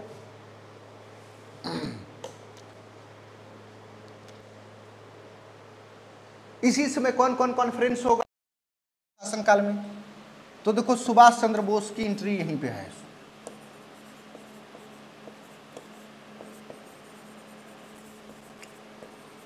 ये बोस जी 1938 में पहली बार हरिपुरा सेशन ऑफ आईएनसी में चेयरमैन बनते हैं। कब? हरिपुरा सेशन में, दिसंबर महीना में सेशन होता था। और इसी सेशन में इन्होंने हरिपुरा सेशन, हरिपुरा कहाँ है? तो गुजरात में सूरत के नज़दीक एक गांव है। गांव नहीं मतलब एक छोटा सा शहर है। हरिपुरा में कांग्रेस का लीडरशिप सुभाष चंद्र बोस ने किया था और सुभाष चंद्र बोस ने एक पॉलिसी तय की थी, उसका नाम था कि national planning committee. National planning committee, उसमें उसका चेयरमैन बनाया गया था जवाहरलाल नेहरू को। नेशनल प्लानिंग कमेटी का चेयरमैन कौन? तो जवाहरलाल नेहरू। इसका मॉडल ये क्या बताया गया इसमें नेशनल प्लानिंग कमेटी में? इसमें बताया गया कि भारत का जो इकोनॉमिक मॉडल होगा वो कैपिटल इकोनॉमी पर आधारित होगा और भारी हैवी इंडस्ट्रियलाइजेशन होगा। हैवी इंडस्ट्रियलाइजेशन होगा। गांधी जी और सुभाष चंद्र बोस के बीच में टकराव हो गया। क्यों? क्योंकि गांधी जी स्मॉल सूक्ष्म कुटीर उद्योग को सपोर्ट करते थे और यहाँ पे कैसा बात चल रहा है? भारी भरकम इंडस्ट्रियलाइजेशन की बात चल रहा है। वर्ल्ड वार का आहट है। सुभाष चंद्र बोस ने कहा कि जैसे ही वर्ल्ड वार में इन्वॉल्व होता है कौन? ब्रिटिशर्स, उसके दे रहा है, मतलब एक बड़ा आंदोलन खड़ा करेंगे और भारत को आज़ाद करा लेंगे। गांधी जी ने कहा नहीं, यह हमारे एथिक्स के विरुद्ध है। किसी कोई व्यक्ति यदि कष्ट में पड़ा हुआ है उसको और 2-4 घुस्सा नहीं मारना चाहिए। अरे हम अपने काबिलियत से विजय होना चाहते हैं, ना कि किसी मुसीबत का फायदा उठाना चाहते हैं। सुभाष चंद्र बोस ने कहा कि क्या आप सिद्धांतवादी बन गए? अभी मौका पड़ा है, भारत को आज़ाद करा लो। इसके बाद गांधी जी के गुरु गोपाल कृष्ण गोखले सुभाष चंद्र बोस का जो मतलब जिसको अपना आदर्श मानते थे, उसमें बाल गंगाधर तिलक है, उसमें आपका देखिएगा अरविंदो घोष हैं, ऐसे लोगों को लीडर मानते थे। तो ये लोग तो एकदम पूरा रेवोल्यूशनरी टाइप के व्यक्ति हैं। गांधी तो उदारवादी लिबरल आदमी थे, तो वहाँ भी मतभेद है। कुल मिलाकर ये हुआ, सुभाष चंद्र बोस को ये लगा कि आगे आने वाले जो सेशन है कांग्रेस का 1939 में, कौन सा? त्रिपुरी सेशन, जो कि कहाँ है? तो ये है जबलपुर के आसपास है, मध्य प्रदेश में। इस त्रिपुरी सेशन में दूसरे को गांधी जी अपना लीडर चेयरमैन बना देगा, लेकिन हम तो ऐसा नहीं होने देंगे। अपना नाम उन्होंने फिर से आगे कर दिया कि अगला भी चेयरमैन हम ही होंगे। गांधी जी ने कहा चुनौती, ये चुनौती दे दिया हमको, बोला कि अब इलेक्शन होगा। गांधी जी को ये भ्रम था कि हमारे फेवर में लोग होंगे, लेकिन उल्टा पड़ गया। सुभाष चंद्र बोस जी जीत गए इस इलेक्शन को। गांधी जी ने अपने कुछ लोगों को खड़ा कर दिया। पहले तो अबुल कलाम आज़ाद को खड़ा करवाया। अबुल कलाम आज़ाद ने देखा कि ये तो नेताजी का तो बड़ा फेवर है यहाँ पे, उन्होंने अपना नाम वापस ले लिया। इसके बाद पट्टाभी सीतारमैया को खड़ा किया गया गांधी जी के सामने, और पट्टाभी सीतारमैया हार गए। तो गांधी जी ने कहा ये पट्टाभी सीतारमैया की हार नहीं, बल्कि ये हमारी हार है। सुभाष चंद्र बोस ने कहा क्या महाराज, आपने तो दिल जीत लिया हमको, ये आप हमसे काहे में उलझ गए? ये तो आप बोलते थे। बोले कि जब हमारे वजह से गांधी जी हार गए तो हम इतने बड़े महात्मा का दिल नहीं दुखा सकते हैं। कांग्रेस को रिजाइन कर दिया, चले गए कलकत्ता। एल्गिन रोड में उनका घर था। 40 में रहे, पता चला कि वहाँ पे कोई बैठे बैठे क्या करना है, कुछ काम शुरू करो, अंतराक्षरी लो हरि का नाम। तो वहाँ देखा कि एक हॉलवेल व्यक्ति हैं जिन्होंने कि झूठा एक काम किया था, ब्लैक होल वाला घटना याद है ना? झूठो बोला कि हम जो है ब्लैक होल में हम भी शामिल थे। कब हुआ था ये ब्लैक होल की घटना? जून महीना में था। तारीख कितना? 23 जून था कि 22 जून था? 23 जून, 20 जून था। 20 जून 1900 कितने को?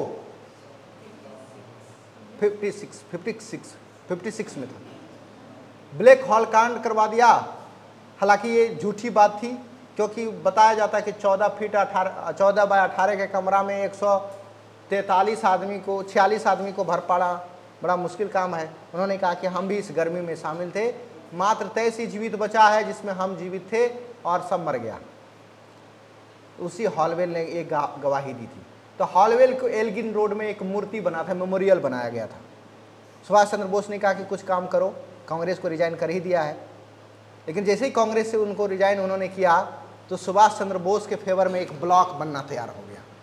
ब्लॉक मतलब क्या होता है? गुट। इसी को और सुभाष चंद्र बोस आगे क्या स्टेप लेने वाले हैं, इसी को फॉरवर्ड कहा गया, इसी का नाम पड़ गया बाद में फॉरवर्ड ब्लॉक। ठीक है, तो इस फॉरवर्ड ब्लॉक का कार्यक्रम आगे बढ़ने वाला था कि कांग्रेस ने सुभाष चंद्र बोस को बंगाल के भी कांग्रेस कमेटी के एक मेंबर पद तक भी नहीं रहने दिया, सभी जगह से सुभाष चंद्र बोस जी को हटा दिया। 1940 में हॉलवेल मेमोरियल को हटाने के लिए सत्याग्रह कर दिया और अंग्रेजों ने देखा कि ये तो अलग गांधी जी पैदा हो गए, वहाँ उनको होम अरेस्ट कर दिया गया एल्गिन रोड में ही। और पता चलता है कि वहाँ से 1941 में पठान जियाउद्दीन के भेष में सुभाष चंद्र बोस फरार हो गए, भाग गए।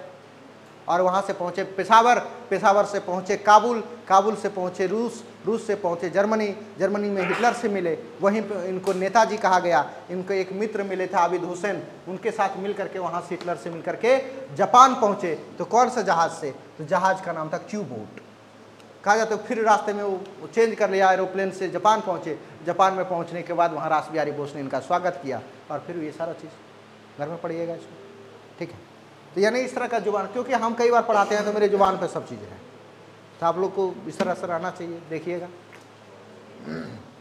ये करत करत अभ्यास का एक जरा सा भी नहीं है कि मेरा दिमाग एकदम लो है, लेवल का है, कुछ चीज़ याद नहीं रहता है।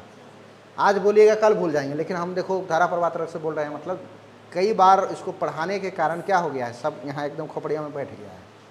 ठीक है, चलिए, तो यहाँ पे क्या क्या हो गया, हमने क्या हुआ, तो यहाँ लिखिएगा 1 मई 1939 को फॉरवर्ड ब्लॉक नामक एक नई संगठन बनी, नई पार्टी बनी, फॉरवर्ड ब्लॉक पार्टी 1 मई 1939। लेकिन ऑल इंडिया लेवल पर बन गया कब, 22 जुलाई, 22 या 21 जुलाई है 1939। हरिपुरा और ये वाला सब लिख लिए थे छोटा छोटा। हरिपुरा का सेशन कब होगा, 1939 में, और हरिपुरा का 38 में, और त्रिपुरी का 1939। ठीक, मुस्लिम लीग का इस समय चेयरमैन बन गए थे मोहम्मद अली जिन्ना, और मोहम्मद अली जिन्ना के लीडरशिप में ही एक कॉन्फ्रेंस होगा लाहौर में, जिसको बोले कि Lahore session of Muslim league 1940। और इसी सेशन में मोहम्मद अली जिन्ना ने पहली बार पाकिस्तान बनाने का प्रपोजल पास किया।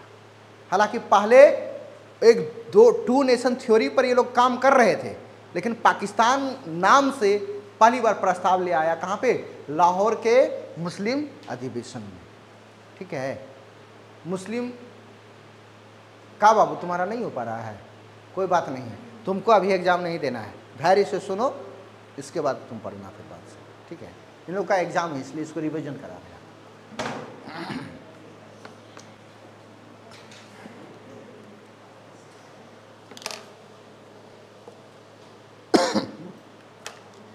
पाकिस्तान का पहली बार प्रस्ताव कहाँ पे आया था, प्रपोजल लाहौर मुस्लिम लीग के सेशन में। किसने लाया था, मोहम्मद अली जिन्ना ने लाया था। इसका ड्राफ्ट किसने तैयार किया था, तो सिकंदर हयात ने किया था। इसको प्रस्तुत किसने किया था, प्रेजेंटेड बाय फजलुल हक, प्रेजेंटेड बाय फजलुल हक। प्रस्तुत किसने किया था, फजलुल हक ने किया था। अगला लिखिएगा, 8 अगस्त 1940 को अगस्त प्रस्ताव आया। 8 अगस्त 1940 को अगस्त प्रपोजल आया। अगस्त प्रस्ताव किनके द्वारा लाया गया था, यहाँ पे है, ये है साहब, कौन सा, लॉर्ड लिथलिंगो। और क्यों आया था अगस्त प्रस्ताव, इसके बारे में थोड़ा बैकग्राउंड जान लीजिए। क्योंकि इसी समय दिसंबर महीना में, मार्च महीना में स्पेशल सेशन था, रामगढ़ में कंडक्ट किया गया, हेल्ड किया गया, आयोजित किया गया, किनके द्वारा, अबुल कलाम आज़ाद के द्वारा। कहाँ, रामगढ़ में। और रामगढ़ में ये प्रपोजल पास हुआ कि भाई देखो, वर्ल्ड वार में हम ब्रिटिशर्स को सपोर्ट कर सकते हैं इस शर्त पर कि अभी सेंटर में वो क्या करे, तत्काल इंटरिम गवर्नमेंट को फॉर्म करे, बनाए, और वायसराय के एग्जीक्यूटिव काउंसिल में भारतीयों को भी रिप्रेजेंटेशन दे, और साथ ही साथ वर्ल्ड वार के समाप्ति के बाद हमारा अपना कॉन्स्टिट्यूएंट असेंबली होना चाहिए। उधर से तुरंत रिप्लाई आता है अगस्त प्रस्ताव के रूप में लॉर्ड लिथलिंगो का। कितने तारीख को? 8 अगस्त को। इसी को कहा गया अगस्त प्रस्ताव।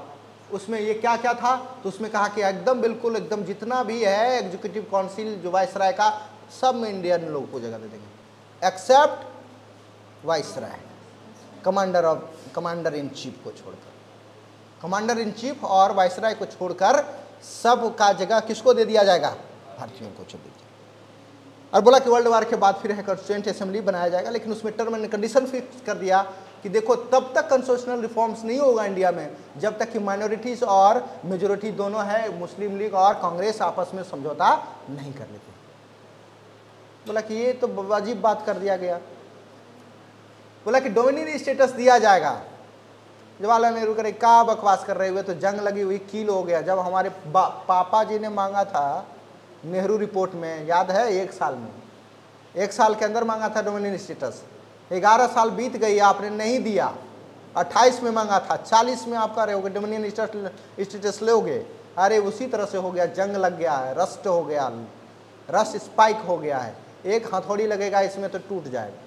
ऐसा डोमिनियन स्टेटस हमको नहीं चाहिए। बहिष्कार कर दिया उसने। मोहम्मद अली जिन्ना ने इसलिए बहिष्कार कर दिया, बोले कहाँ है इसमें पाकिस्तान लिखा ही नहीं हुआ। पाकिस्तान के नाम पर उसने बहिष्कार कर दिया। कांग्रेस ने कह दिया कि डोमिनियन स्टेटस बहुत दिन की बात हो गई, अब हमको नहीं चाहिए, लेकिन हम समर्थन करेंगे। चलो, अब बात ये था कि इतने दिन में स्थिति बिगड़ गई, इंडिविजुअल मूवमेंट चलेगा, व्यक्तिगत सत्याग्रह। कितने तारीख को देख लीजिएगा, नवंबर महीना है, कितना है, अक्टूबर है, 17 अक्टूबर है, 17 अक्टूबर 1940 इंडिविजुअल सत्याग्रह लिखो, वो व्यक्तिगत सत्याग्रह लिखो।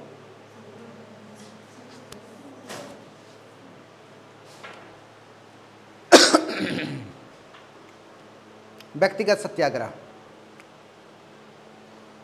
17 अक्टूबर ही है ना, 1940। कौन होंगे इसके चेयरमैन? गांधी। चेयरमैन होगा व्यक्तिगत सत्याग्रह, मतलब नेतृत्व होगा गांधी जी का। लेकिन सत्याग्रही कौन कौन होंगे?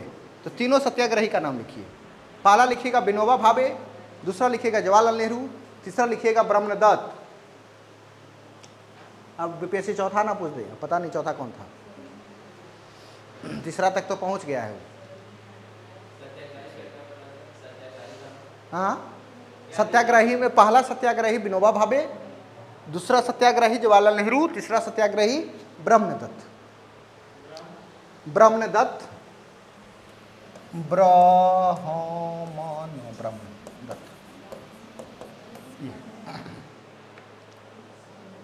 ब्रह्मदत्त हो गया।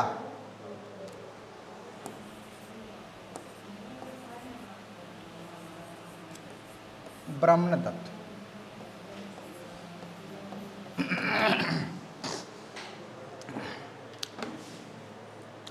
इसके बाद क्रिप्स मिशन आएगा। कब आएगा क्रिप्स मिशन? 23 मार्च 1942 को। देखिए क्रिप्स मिशन 23 मार्च 1942 को कहां पहुंचेगा? ये दिल्ली पहुंचेगा, स्टोफर्ड क्रिप्स के नेतृत्व में। क्या प्रस्ताव रहेगा? फिर से कहेगा डोमिनियन स्टेटस। चुप, पहले भी बोल रहे थे डोमिनियन स्टेटस, ये भी डोमिनियन स्टेटस लेकर आएगा। गांधी जी का तो ये पोस्ट डेटेड चेक हो गया है ना। तो क्रिप्स मिशन आया कितने तारीख को? 23 मार्च 1942 को। कहां पे आया? दिल्ली में। लिखना है, लिखते जाना है। 23 मार्च 1942 को क्रिप्स मिशन दिल्ली पहुंचा। तो प्रपोजल पढ़ लीजिएगा नोट्स में। इसके बाद इसी क्रिप्स मिशन की सफलता के बाद गांधी जी ने क्विट इंडिया मूवमेंट छोड़ दिया, भारत छोड़ो आंदोलन। लिखो, भारत छोड़ो आंदोलन।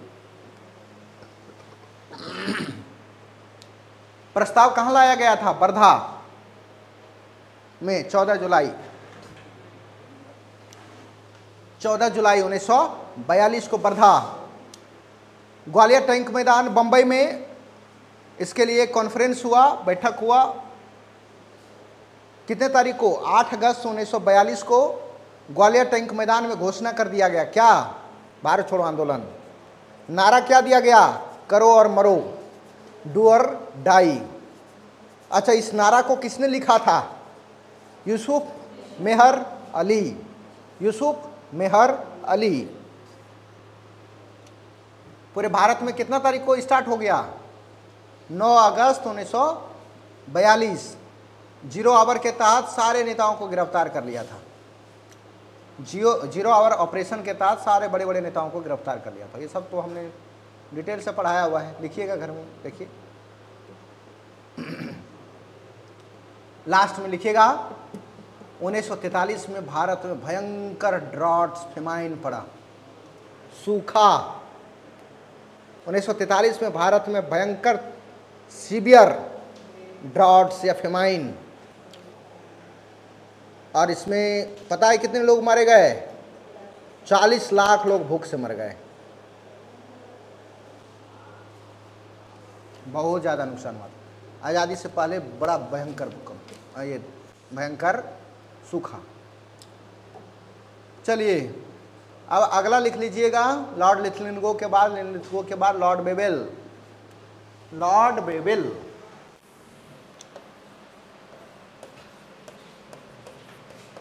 लॉर्ड बेबेल समय लिख लीजिएगा 1944 से 47, 1944 से 47। क्या हुआ? बेबेल ने क्या लाया? एक प्लान लाया। क्या प्लान था? बेबेल प्लान। कब लाया था बेबेल प्लान?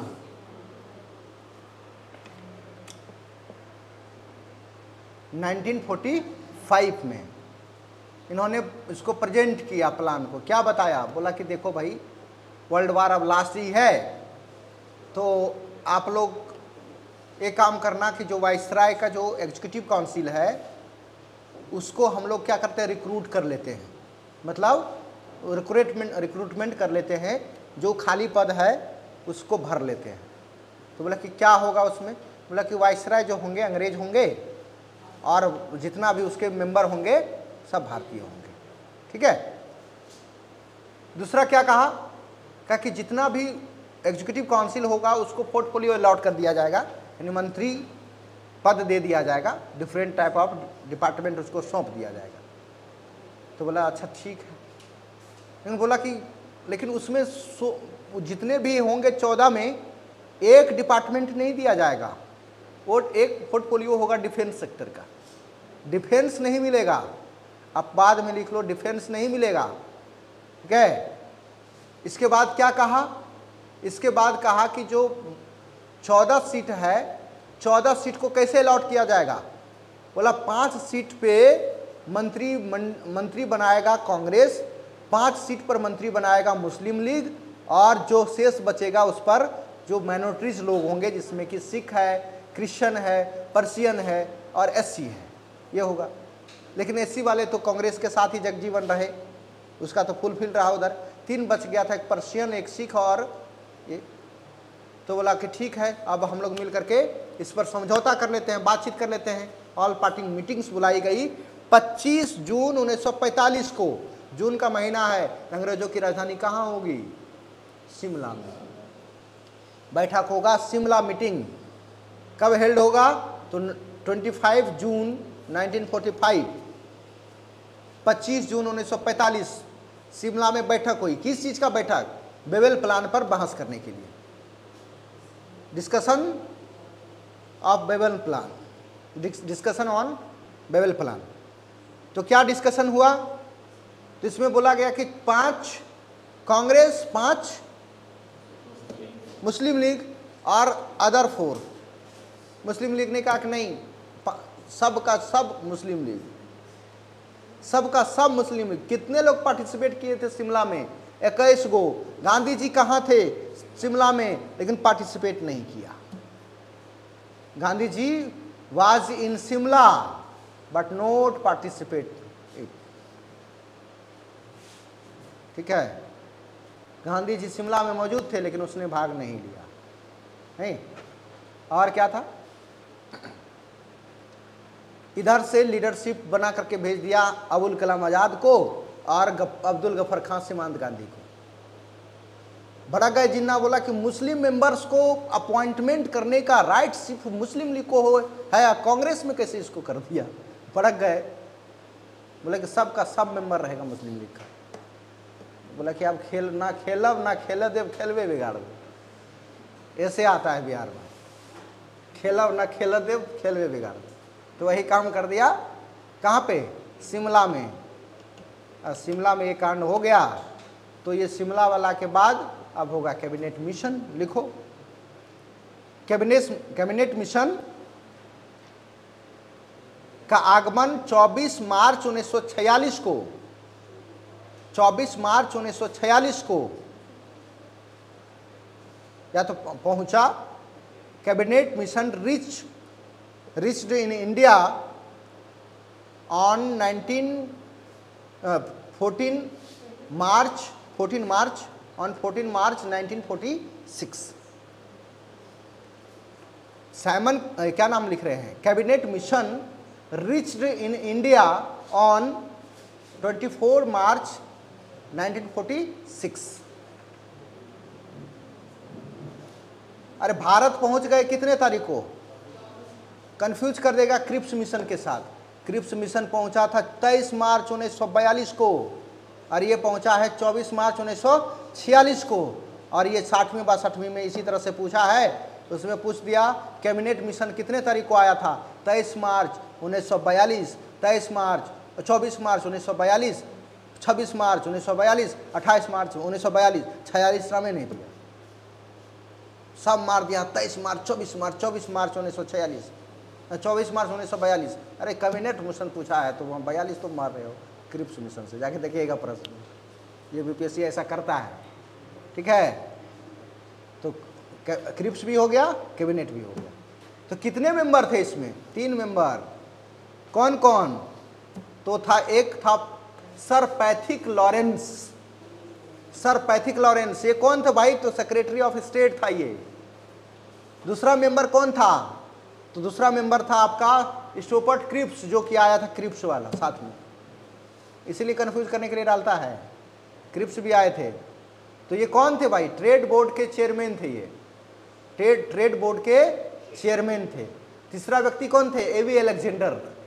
तीसरा व्यक्ति एबी अलेक्जेंडर, वो कौन थे? तो कभी एक समय में एडमिरल थे, एडमिरल कमांडर, मतलब नौसेना के अधिकारी थे, ठीक है। तो आ गया कैबिनेट मिशन इंडिया। तो क्या था इसका रिकमेंडेशन? बोला कि सरकार बना लो, एंट्रीम गवर्नमेंट बनाओ, जब तक कि फुल फ्लेज सरकार नहीं बनती है तो एंट्रीम गवर्नमेंट बनेगा। तो एंट्रीम गवर्नमेंट में क्या होगा? तो जो पोर्टफोलियो दिया गया था 14 में से 14 अलॉट किया जाएगा। कांग्रेस ने 9 पर अपना सरकार ये किया। क्यों? क्योंकि ये 5 सीट को तो बाइकआउट कर दिया था उसने, जो दिया गया था मुस्लिम लीग को शिमला समझौता में। तो बोला कि 9 पे हम ओथ लेंगे, 9 मिनिस्टर हम बनाएंगे, और 10वां नंबर का एक पर्शियन होगा, 11वां नंबर का एक सिख होगा, 12वां नंबर का एक जो है क्रिश्चियन होगा। तो बच गया 12 हो गया, 2 बच गया। बोला कि 2 को देंगे मुस्लिम लीग को, यदि कभी आना है तो आ जाना, उसका पद जो है वैकेंट रहेगा। इतना बात करके ले लिया ओथ।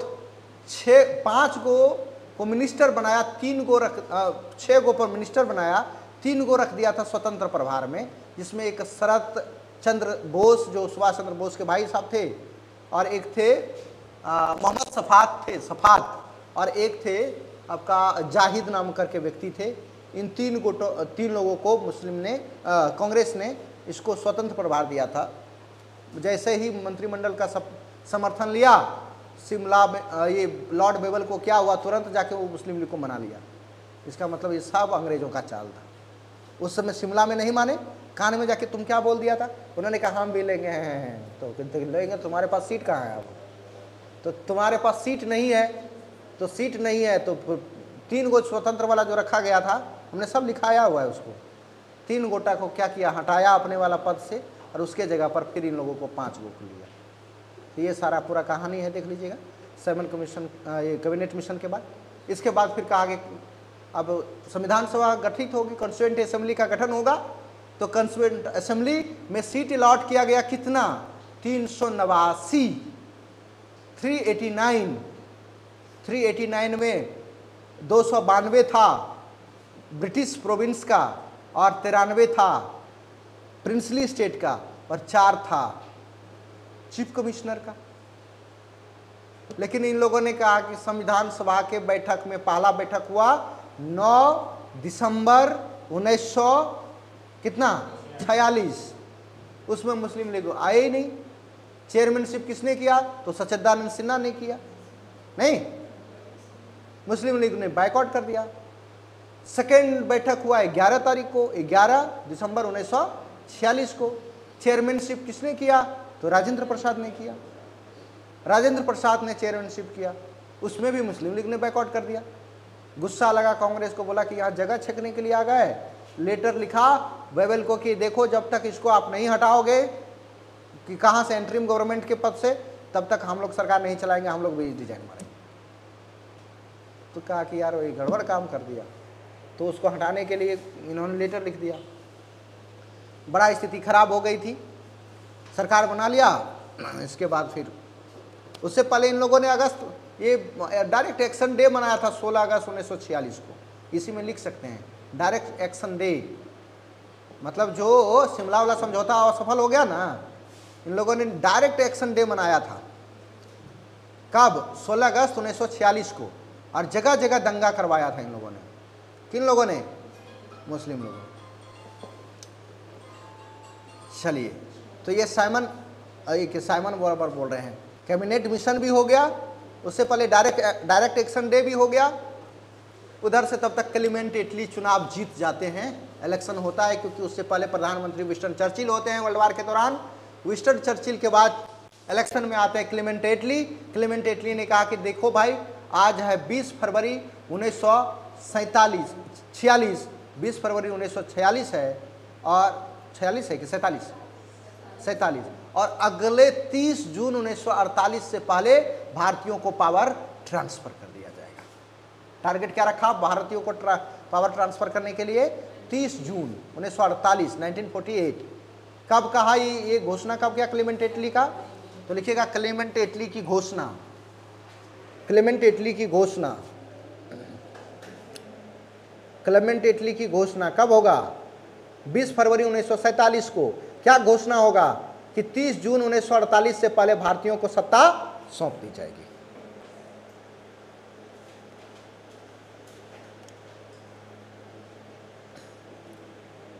हो गया?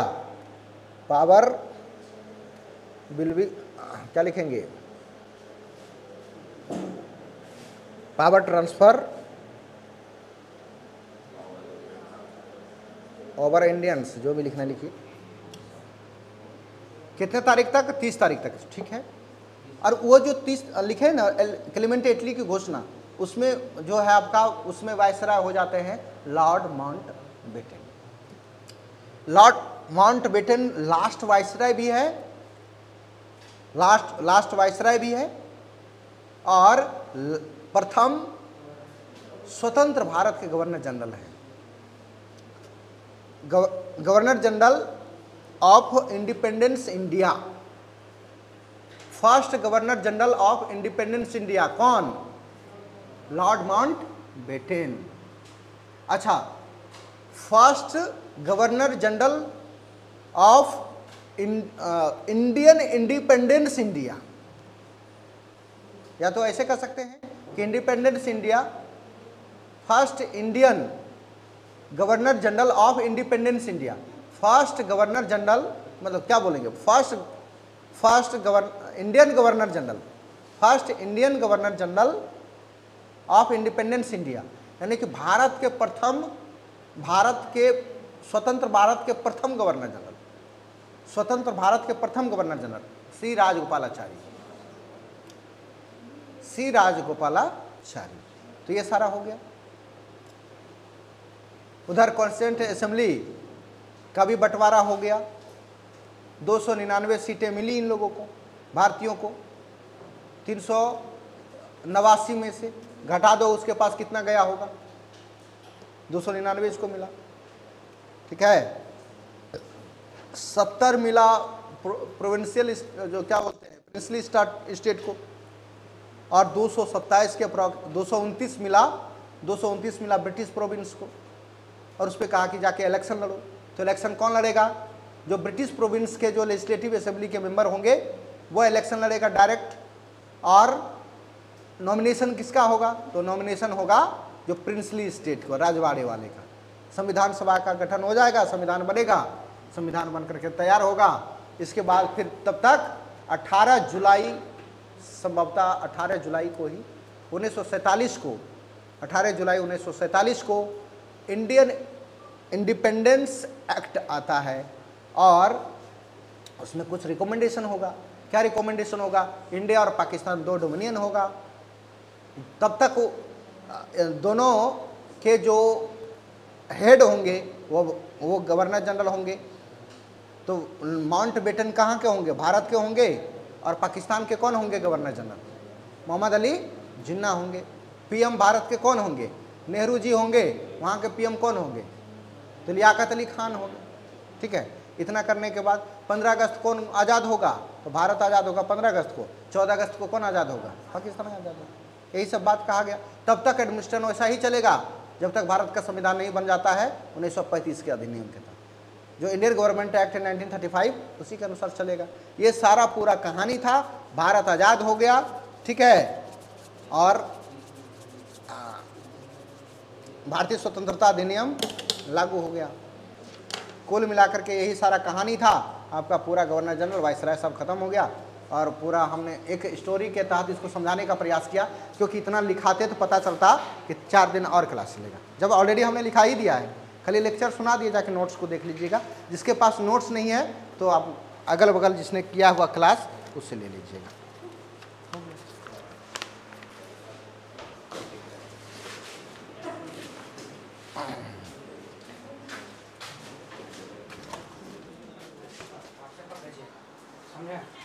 व्हाट्सएप पर भेजा।